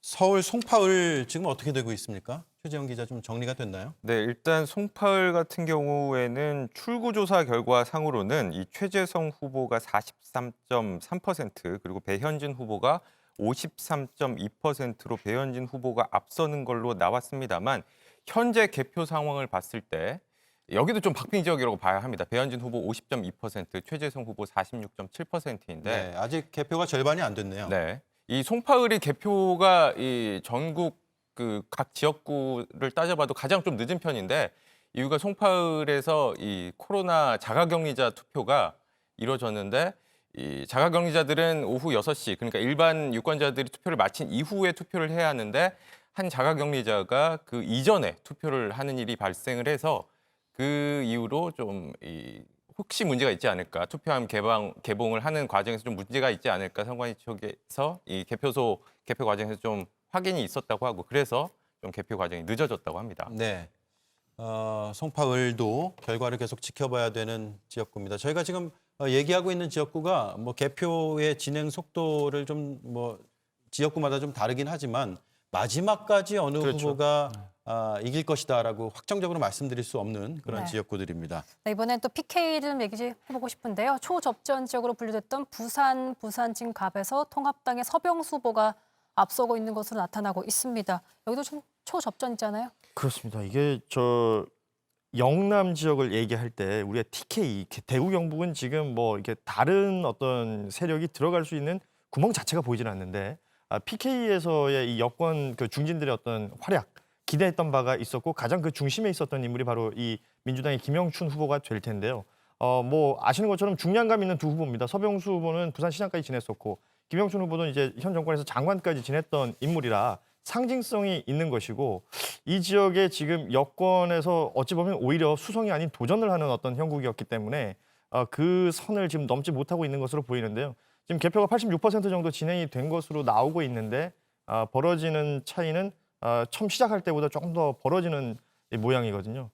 그래서 그러니까 이 김영춘 후보의 어떤 중량감으로 해결하지 못하는 그 지역 정서를 뛰어넘지 못한 것이 아닌가. 낙동강 벨트라고 하는데 그 부분에 있어서 좀 상징적인 부분이 좀 민주당 입장에서는 좀 아쉬운 부분으로 보입니다. 네, 양재열 변호사는 어느 지역에 가장 관심이 있었습니까? 저 역시 조금 전에 얘기를 나누고 있던 부산 PK 지역이라고 하는 부분에 네. 대한 관심이 많았을 수밖에 없는 게 사실 뭐 대구 같은 경우에는 그 영남권으로 봤을 때 조금 아쉬운 부분이 있긴 하지만 워낙에 이제 미래통합당 지지세가 강했기 때문에 기존에 그래서 이제 특별하게 뭐 어떻게 보면 관심을 기울이기도 좀 뭐 부족한 그런 부분이 좀 있었고요. 그러나 부산, 울산, 경남, 뭐 이른바 부울경이라고 불리는 지역 같은 경우에는 지난번 총선 과정에서 상대적으로 많은 약진에서 민주당에서 자리를 얻었고 또 그게 뭐 지역 감정에 대한 어떤 해소라든가 또 그러니까 보수와 진보로 나눠지는 어떤 이념 대립이 좀 무너진 게 아니냐는 그런 상징성이 보였었던 거거든요. 다만 지금 현재 이제 경제 상황과 관련해서 또 부산, 울산, 경남 같은 경우 특히 그 이제 바다를 의존했던 해운 산업이나 이런 부분에 있어서 굉장히 좀 어떤 타격이 좀 있었지 않습니까? 그게 결국에는 지역 민심으로 이어져서 사실 정권에 대해 좋지 않은 어떻게 보면은 어떤 그런 인심으로 이어졌었는데 그 부분이 조금 회복이 됐어요. 조금 회복이 돼서 전혀 그러니까 뭐 한 석도 못 건질 것 같았던 그런 부분이 일정 부분은 그래도 한 두세 석 정도까지는 기대하는 정도까지 끌어올라왔기 때문에 네. 그래서 과연 이 부분이 어떻게 될 것이냐라는 어떤 관심을 좀 받았던 부분이죠. 네, 부산 경남은 아무래도 뭐 민주당 역시도 또 통합당 역시도 가장 관심을 쏟았던 지역이라고 볼 수 있을 텐데 사실 민주당이 지난 총선에서 부산 경남 지역에서 8석을 얻었단 말이죠. 이거를 놓고 민주당에서는 적어도 이 의석만큼은 방어하겠다라는 게 목표였고 또 통합당 같은 경우에는 지난 총선에서 자신들이 뺏긴 자리들을 다시 되찾아오겠다. 뭐 혹자는 한 통합당 관계자는 비정상 상태를 정상화시키겠다라는 표현까지 쓰더라고요. 네. 그런 식으로 이 두 정당이 공력을 많이 들였던 지역이 바로 이 PK 지역이라고 볼 수 있을 텐데 일단 뭐 조금 전 이 부산 진갑 상황을 보셨지만 좀 몇 군데 지역에서는 민주당 후보들이 좀 고전을 하고 있는 상황입니다. 네, 부산 남구을도 조금 전 개표 상황하고 또 달라졌네요. 네, 네. 이현주 의원이 앞서고 있는 것으로 예, 나오고 이현주 있는데요. 후보가 조금 앞서고 있는데 아직 개표가 89.7%여서 또 지켜봐야 될 지역구고요. 제가 방송에 들어오기 전에는 박재호 후보가 앞서고 있었거든요. 그렇습니다. 예. 저런 정도 박빙 지역 같은 경우는 글자 그대로 지역 하나 어느 동네에서 투표함이 어떻게 나오냐에 따라서 네. 최종 결과가 바뀌고 네. 그냥 몇백 표 안에서 다 결정이 되기 때문에 진짜 내일 새벽까지 돼봐야 확실히 알 수 있는 네. 정말 네, 초접전이죠. 개표가 지금 89% 정도 진행이 됐는데 495표 차이이기 때문에 아마 뭐 지금 한 몇 시간 내로 좀 몇 군데에 저 정도 인원이면 아파트 한 동 인원 정도밖에 안 돼요. 투표함이 그러네요. 오픈이 되면 좀 결과가 갑자기 좀 바뀌거나 이대로 네. 굳어지거나 될 수 있을 가능성이 있어 보입니다. 네, 저희가 개표 방송은 계속 이어갈 텐데요. 잠시 이따 다시 돌아오겠습니다. 60초 뒤에 뵙겠습니다.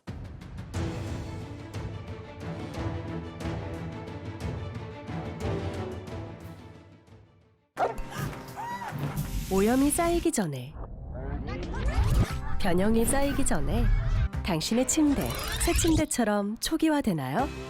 새 침대처럼 쾌적하게. 코웨이 매트리스 케어 렌탈.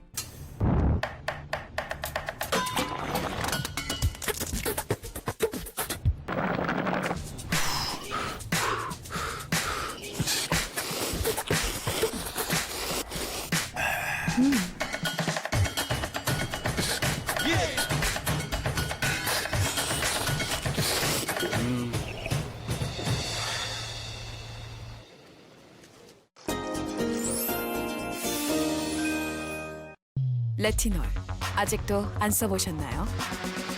성분은 강력하고 주름은 확실하게 압도적인 결과로 확인하세요. 이제 당신 차례. 레티놀은 아이오페. 네, 이번에 민심 터치로 가보죠. 개표가 상당히 진행된 가운데 이번엔 비례대표 선거 판세 어떻습니까? 이가혁 기자. 네, 다시 민심 터치 이가혁입니다. 유튜브 실시간 댓글을 제가 보니까요. JTBC 개표 방송 보면서 야식 먹는다 뭐 이런 댓글도 있던데 이 소중한 한 표 행사하고 지금 이 시간까지 이렇게 관심 있게 지켜보시는 분들 그러실 자격이 있는 것 같습니다. 수많은 물음표가 답을 가져올 수 있도록 투표로 질문을 던진다. 그래서 저희가 물음표를 던진다 이렇게 정했죠. 던지다를 제가 오래 잡고 있다가 마지막으로 멀리 던져보겠습니다. 자, 지금 저희가 할 게 뭐냐면요. 21대 국회의석을 전망해 보겠습니다. 이건 지금까지 개표 상황을 기준으로 한 것이고요. 지금 1인 후보가 모두 당선된다고 가정했을 때를 기준으로 한 것입니다. 그러니까 최종 결과와는 조금은 차이가 있을 수 있습니다. 현재 시각 이제 1시가 거의 다 돼가고 있는데요. 전국 개표율은 76%를 넘어가고 있습니다. 제가 이렇게 하나하나 그래프로 던져보겠습니다. 자, 민주당 157석으로 전망이 되고 있습니다. 그리고 더불어시민당 16석으로 전망됩니다. 지금 이 두 당만 합쳐도 여권이 단독 가반을 거뜬히 넘고 있습니다. 그리고 열린민주당, 민주 계열의 비례정당이다. 뭐 이렇게 수칙이 붙는 열린민주당은 2석으로 전망이 됩니다. 파란색이 벌써 절반을 넘었죠. 그리고 야당도 한번 보겠습니다. 통합당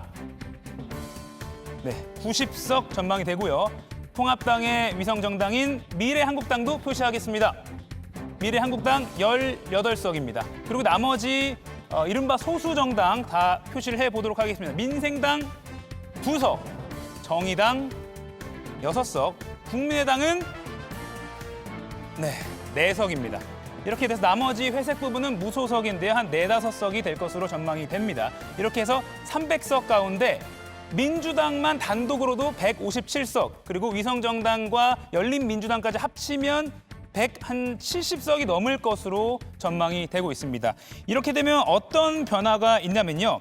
여대 야소, 확실한 여대 야소가 되면서 우선 차기 국회의장 당장의 여당 몫이 될 것으로 보입니다. 원내 일당에서 배출하는 게 관례이기도 하고 또 이 선출을 하려면 과반의 득표를 필요하기 때문입니다. 그리고 공수처도 지금 여당이 추진하는 대로 조금 더 원활하게 추진이 될 것으로 보입니다. 그리고 공수처장도 이게 원칙은 정해 있지만 아무튼 여당의 주도권을 잡고 아마 여당의 인사가 확실히 주도권을 잡게 될 것이라는 전망도 나오고 있습니다. 차질이 없다면 7월쯤 출범할 것으로 전망이 됩니다. 이 밖에 뭐 노동, 부동산, 그리고 대북, 평화, 안보, 교육 이런 다양한 정책들에 있어서 문재인 대통령 집권 하반기에 탄력이 붙을 것으로 보입니다. 반면 야권은요, 이게 여당이 너무 커지다 보니까 여당의 독선이 생긴다 이런 식으로 하면서 서로 대결 구도로 갈 가능성도 커질 것이라는 전망도 나옵니다. 전국 현안을 둘러싼 여야의 힘겨루기 과정에서 상임위원장 자리 이런 배정 같은 걸 계속 줄다리기를 하면서 국회 스타트가 늦어질 수 있다. 이런 우려가 벌써부터 나오고 있습니다. 그러지 않기를 바랍니다. 지금까지 보신 이 21대 국회 의석수 전망은 아까 말씀드린 대로 현재 개표 상황을 기준으로 전망을 해봤습니다. 지금까지 민심터치 이가영이었습니다.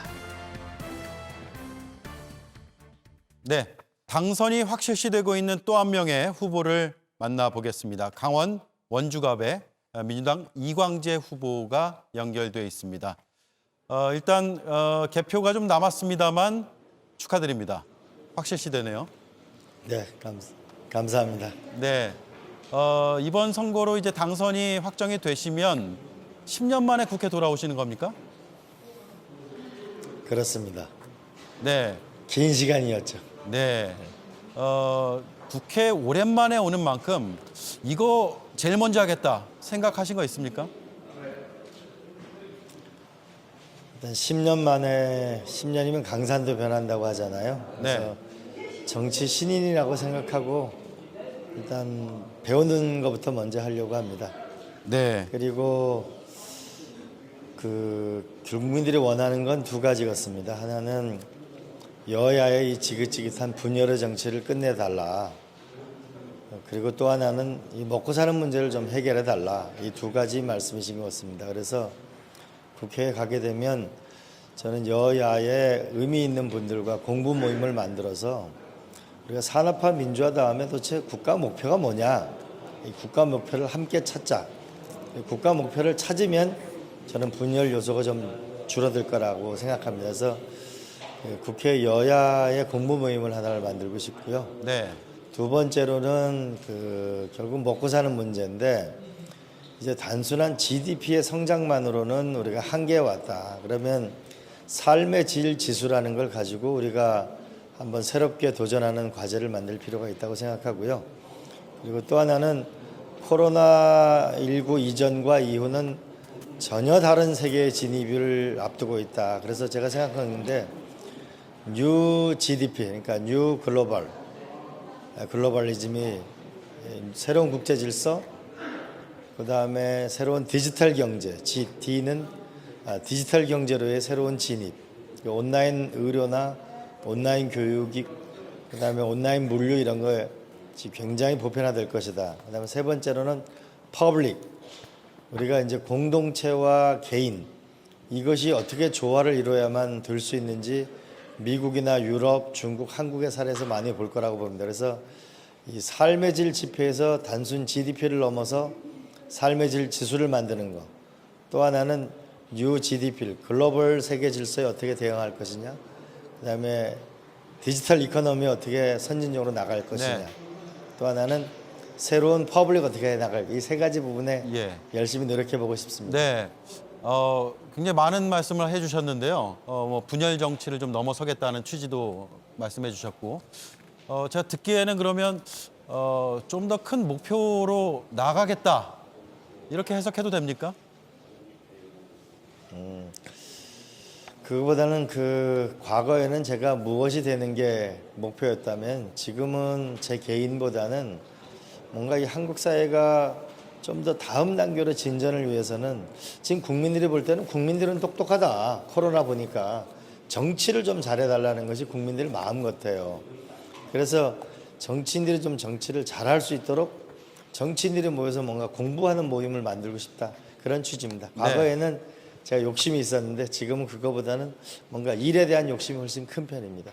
예, 알겠습니다. 이번 선거 때 이제 노무현 전 대통령의 최측근과 이명박 전 대통령의 입의 대결이라는 그런 표현들을 많이 썼습니다. 선거 과정에서도 그런 걸 좀 느끼셨습니까? 의식하셨나요? 뭐 그런 건 특별히 없었고요. 저는 그 노무현 대통령은 더 이상 그 정치에 언급이 안 됐으면 좋겠다. 이제 좀 그분을 좀 놓아드렸으면 좋겠다는 생각을 저는 많이 합니다. 네. 하늘나라에서 편히 계셔요. 네. 마지막으로 한 가지만 여쭙겠습니다. 지금 강원 선대 본부장으로서 지금까지의 강원도 전체 판세를 어떻게 보고 계십니까? 지금은 1대 7이었고 지금은 이제 2대 6이 된 상황인데 3대 5가 될지 그건 좀 더 지켜봐야 될 것 같습니다. 강원도민의 선택을 존중합니다. 어쨌든 한 석에서 2석 또는 3석이 된다는 것도 굉장히 의미가 있는 거라고 생각합니다.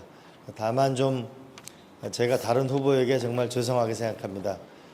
제가 좀 더 많이 도왔으면 좋았을 텐데 마지막 바람이 불긴 불었는데 좀 미안하게 생각합니다. 네, 죄송합니다. 알겠습니다. 여기까지 듣겠습니다. 개표 결과는 끝까지 지켜보겠습니다. 이광재 강원 원주갑 후보였고요. 현재 당선이 확실시되고 있습니다. 고맙습니다. 네, 감사합니다. 네, 그렇다면 이번엔 개표 상황을 좀 더 알아보겠습니다. 선거 상황실 나와주시죠. 네, JTBC 선거 상황실입니다. 네, 아직도 접전 중인 지역구들이 꽤 있습니다. 이곳들 위주로 다시 한번 살펴보겠습니다.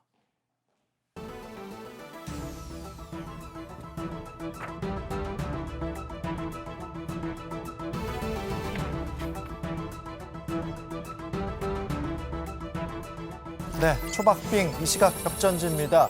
개표 58.2% 진행된 서울 도봉을입니다. 현재 통합당 김선동 후보가 앞서가는 가운데 민주당 오기영 후보 추격하고 있고 표차 1,000표가 나지 않습니다. 네, 다음은 개표가 70% 정도 진행된 서울 송파갑입니다. 통합당 김웅 후보가 앞서가고 있는 가운데 민주당 조재희 후보도 그 뒤를 바짝 쫓고 있습니다. 표차는 800여 표 차가 나고 있습니다. 경기 평택갑입니다. 개표 75% 진행됐고 민주당 홍기현 후보가 1위, 통합당 공재광 후보 2위입니다. 표차 720표 차입니다. 다음 경기 남양주 병입니다. 개표 65% 정도 진행이 됐습니다. 민주당 김용민 후보가 1위, 통합당 주광덕 후보가 2위를 기록하고 있는 가운데 표차는 300표가 채 나지 않고 있습니다. 초박빙 이 시각 격전지입니다. 인천 연수을입니다. 개표가 90% 가까이 진행되고 있지만 아직 격전지입니다. 민주당 정일영 후보 41% 득표하고 있고 통합당은 민경욱 후보 40% 득표하고 있습니다. 표차 1,105표 차입니다. 네, 부산 남구을입니다. 개표 90% 가까이 진행이 됐는데요. 통합당 이현주 후보 50%, 민주당 박재호 후보가 49.3%를 기록하고 있습니다. 표차 500표가 채 나지 않고 있습니다. 초박빙 격전지입니다. 강원, 춘천, 철원, 화천, 양구갑 개표 43.9% 진행됐고 허영 후보와 김진태 후보 엎치락 뒤치락하고 있습니다. 표차 100표가 나지 않습니다. 네, 경남 양산을입니다. 개표 90% 가까이 진행이 됐지만 여전히 격전을 벌이고 있습니다. 민주당 김두관 후보 1위, 통합당 나동현 후보가 2위를 기록하는 가운데 표차는 400여 표 차가 나고 있습니다. 초박빙 격전지입니다. 충북, 청주, 서원 개표 89% 넘게 진행됐지만 아직 결론이 나지 않고 있습니다. 민주당 이장석 후보 1위, 통합당 최현호 후보 2위, 표차 800표가 나지 않습니다. 충북 청주 상당입니다. 개표 91% 진행이 됐지만 여전히 접전을 벌이고 있습니다. 현재 민주당 정정순 후보가 1위, 통합당 윤갑근 후보가 2위를 기록하고 있는 가운데 표차는 1,000표 가까이 나고 있습니다. 대전 동구입니다. 개표 90.4% 진행 중인 가운데 민주당 장철민 후보 1위, 통합당 이장우 후보 2위입니다. 표차 960표 차입니다. 네, 각 당별로 지역구 의석을 얼마나 가져갈지 가늠을 해보겠습니다. 개표 80% 진행이 된 가운데 민주당 157석, 통합당 90석, 또 정의당 1석, 무소속 5석 얻어갈 수 있을 것으로 보이고 있습니다. 네, 이 시각 비례대표 정당 득표율입니다. 수개표가 진행 중입니다. 개표율 30% 가까이 올라왔습니다. 미래한국당이 35.4% 득표하고 있고 더불어시민당 32.9% 득표하고 있습니다. 정의당 8.7%, 국민의당 6.3%, 열린민주당 5%, 민생당이 3% 득표하고 있습니다. 네, 전체 300석 가운데 전체 예상 의석수를 현재 개표 기준으로 예상해 보겠습니다. 민주당이 157석, 통합당이 90석, 민생당이 2석, 미래한국당 18석, 더불어시민당 16석, 정의당 6석을 가져갈 수 있을 것으로 현재 기준으로 예측되고 있습니다. 국민의당 4석, 열린민주당 2석, 무소속 후보 5곳에서 당선이 예상되고 있습니다. 네, 지금까지 선거 상황실에서 전해드렸습니다. 네, 선거 상황실을 통해서 개표 상황 알아봤습니다. 사실 지금까지 나온 개표 상황 결과로만 보더라도 거대 양당으로 표가 쏠리면서 민생당뿐 아니라 뭐 정의당, 국민의당 모두 이번 네. 선거에서 좀 참혹한 결과를 맞아들이고 있습니다. 그러니까 지금 지역구만 우리가 이제 개표 상황을 볼 수 있는 거고 네. 또 이 비례대표는 사실 시간이 더 걸리죠. 수개표인데다가 또 소수점까지 계산한 이후에 마지막에 결과가 나올 수 있는 부분인데 사실은 패스트트랙 전국을 지나면서 이 비례정당들 만들어지는 일련의 과정들 속에서 가장 큰 직격탄을 맞은 건 아마 정의당일 거예요. 정의당이 그동안 그 비례를 통해서 의석을 챙겨 나왔었고 그리고 그 비례로 진출했던 의원들이 지역구에서 경쟁력을 쌓은 이후에 또 지역구 의원으로 간다라는 것이 전략이었는데 이번에는 심상정 대표를 빼고는 성공하지 못했던 부분이 있었고요. 이 과정에서 뭐 이정미 의원이나 최혜선 의원, 김종대 의원 다들 아쉬운 결과를 남겼다라는 부분이 또 하나의 어떤 숙제를 안게 되는 정의당의 모습을 볼 수가 있었고 민생당 같은 경우에는 그 지난 20대 때 국민의당을 생각했을 겁니다. 호남에서의 어떤 자신들의 역할을 찾고 싶어 했을 텐데 지금 뭐 결과 보시면 알겠지만 민주당에 거의 참패하는 수준이거든요. 네. 이런 부분들은 그동안 뭐 바른정당, 뭐 국민의당 등등 옮겨 다니면서 이합집산했던 어떤 일련의 과정들을 유권자들이 평가한 것이 아닌가 저는 그런 평가를 한번 해보고요.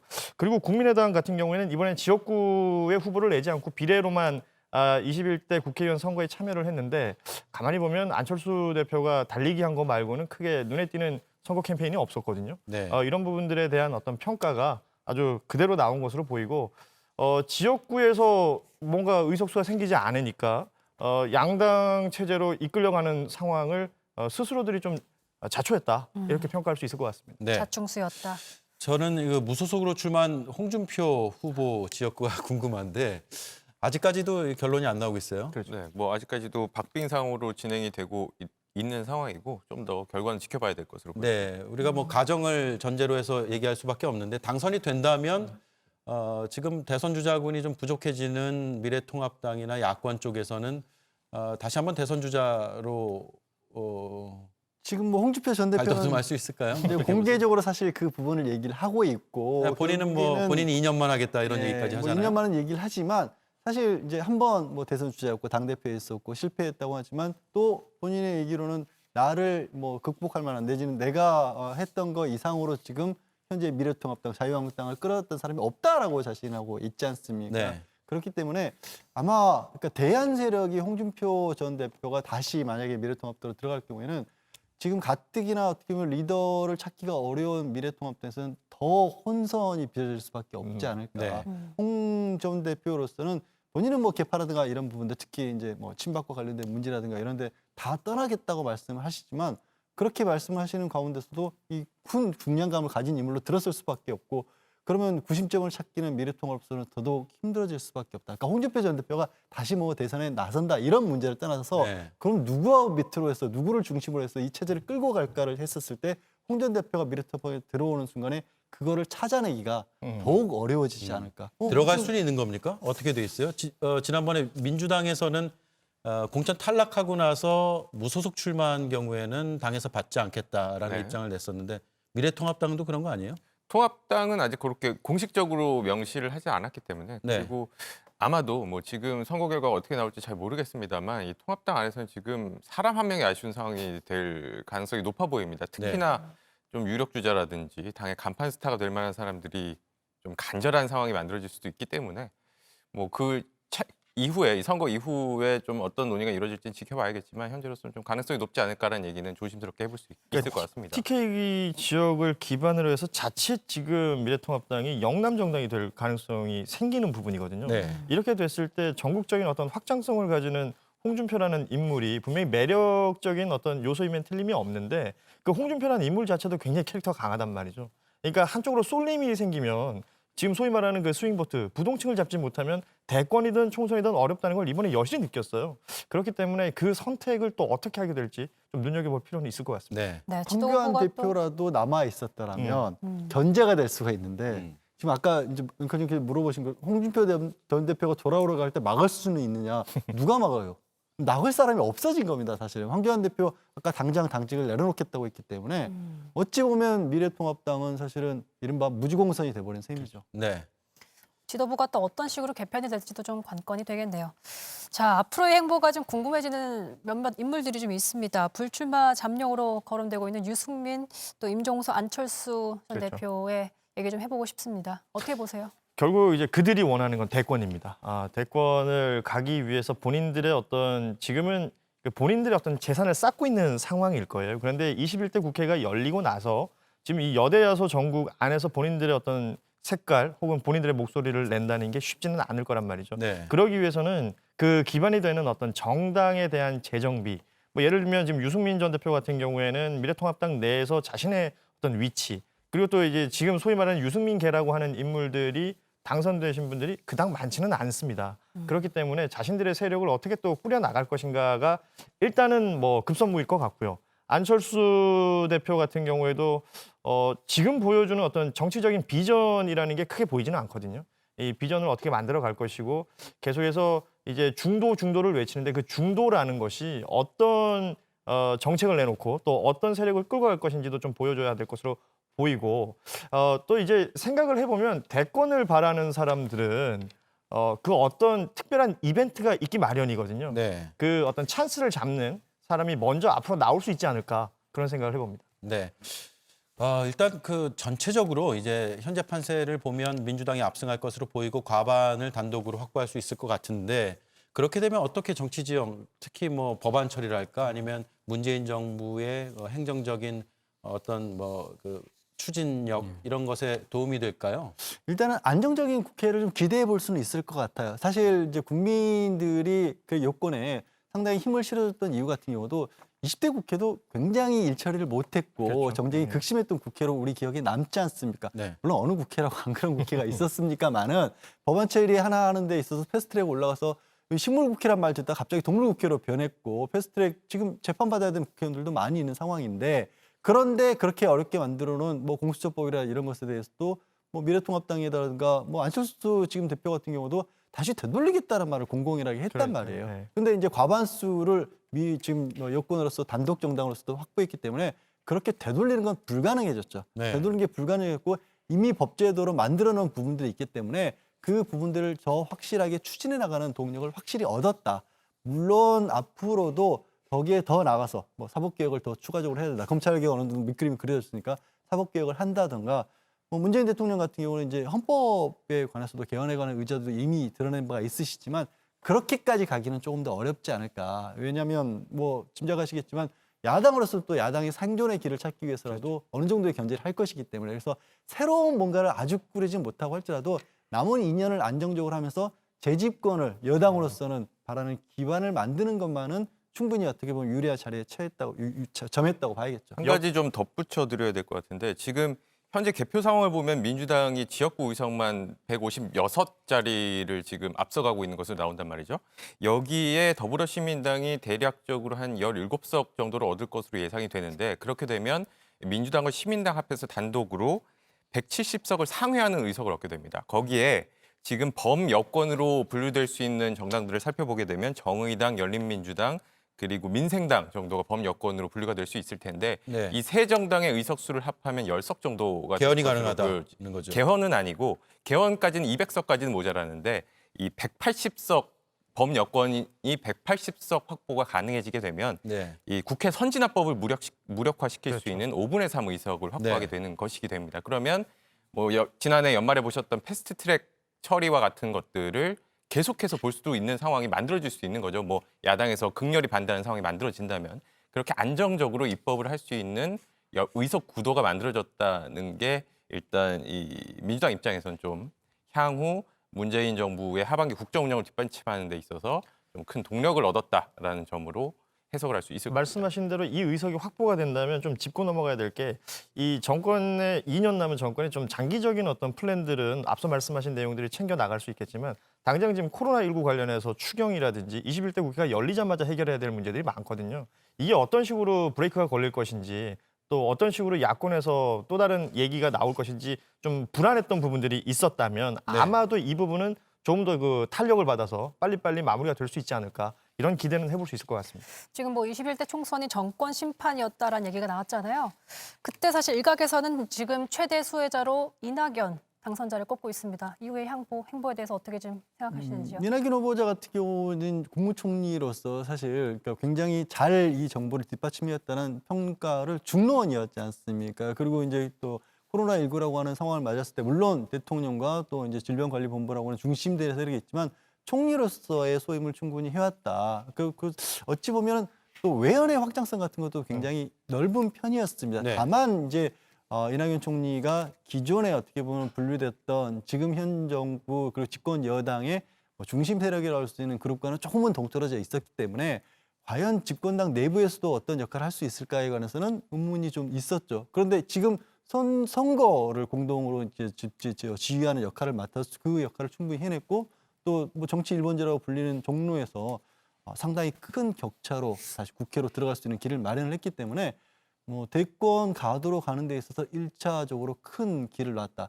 과거에는 항상 국무총리들은 국무총리가 되면 항상 대권 얘기는 따라왔었는데 실제로 그 길을 갔던 경우는 찾을 수가 없었어요. 네. 실제 그 가는 데 있어서는 총리라고 하는 명분은 좋은데 이 정치 세력화하는 데 있어서는 실패를 했었는데 이낙연 지금 전 총리 같은 경우는 그 두 가지를 처음으로 이뤄낸 어떤 잠룡이 되는 셈이죠. 네, 알겠습니다. 이 시각 다시 한번 광역별 판세를 한번 짚어보겠습니다. 선거 상황실에 박진규, 이수진 기자 나와주세요.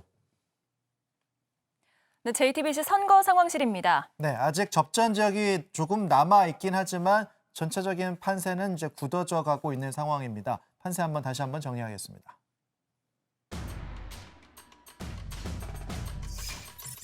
네, 먼저 서울 지역입니다. 전체 49석이 걸려있는 서울. 민주당 후보들이 40곳에서 앞서고 있습니다. 통합당 후보들은 9곳에서 앞서고 있습니다. 네, 수도권 판세입니다. 전체 72석이 걸려 있습니다. 민주당 59곳에서 앞서 나가고 있고 통합당 11곳, 정의당 1곳, 무소속 1곳에서 선두를 기록하고 있습니다. 충청입니다. 개표 82.9% 진행됐습니다. 전체 28석 가운데 민주당 후보들이 19석, 통합당 후보들이 9석을 차지할 것으로 현재는 예측되고 있습니다. 네, 영남입니다. 개표 85% 진행됐습니다. 전체 65석이 걸려 있습니다. 민주당이 5석, 통합당이 58석, 무소속이 2석을 차지할 것으로 예상되고 있습니다.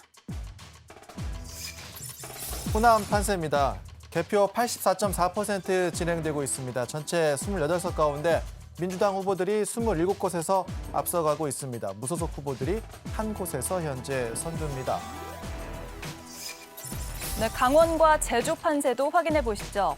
개표 87% 진행됐습니다. 전체 11석 가운데 민주당이 6곳, 통합당이 4곳, 무소속이 1곳에서 앞서가고 있습니다. 네, 전체적으로 보면 전국 253석 가운데 민주당 후보들이 현재 156곳, 156곳에서 현재 당선이 확정되거나 앞서가고 있습니다. 통합당 후보들은 91곳에서 현재 선두를 기록하고 있습니다. 정의당 후보는 1곳, 무소속 후보들은 현재 5곳에서 선두를 기록하고 있습니다. 네, 지금까지 선거 상황실에서 전해드렸습니다. 네, 개표는 계속되지만 개표 방송은 저희가 준비는 여기까지 했습니다. 우리의 선택 4부 여기서 마치고요. 세 분 수고 많으셨습니다. 네. 그리고 시청자 여러분께는 저희가 오늘 오전부터 저녁 뉴스룸까지 계속해서 이 선거 관련된 내용들을 자세히 분석해서 전해드리겠다는 약속을 드리겠습니다. 네. 시청해주신 여러분 고맙습니다.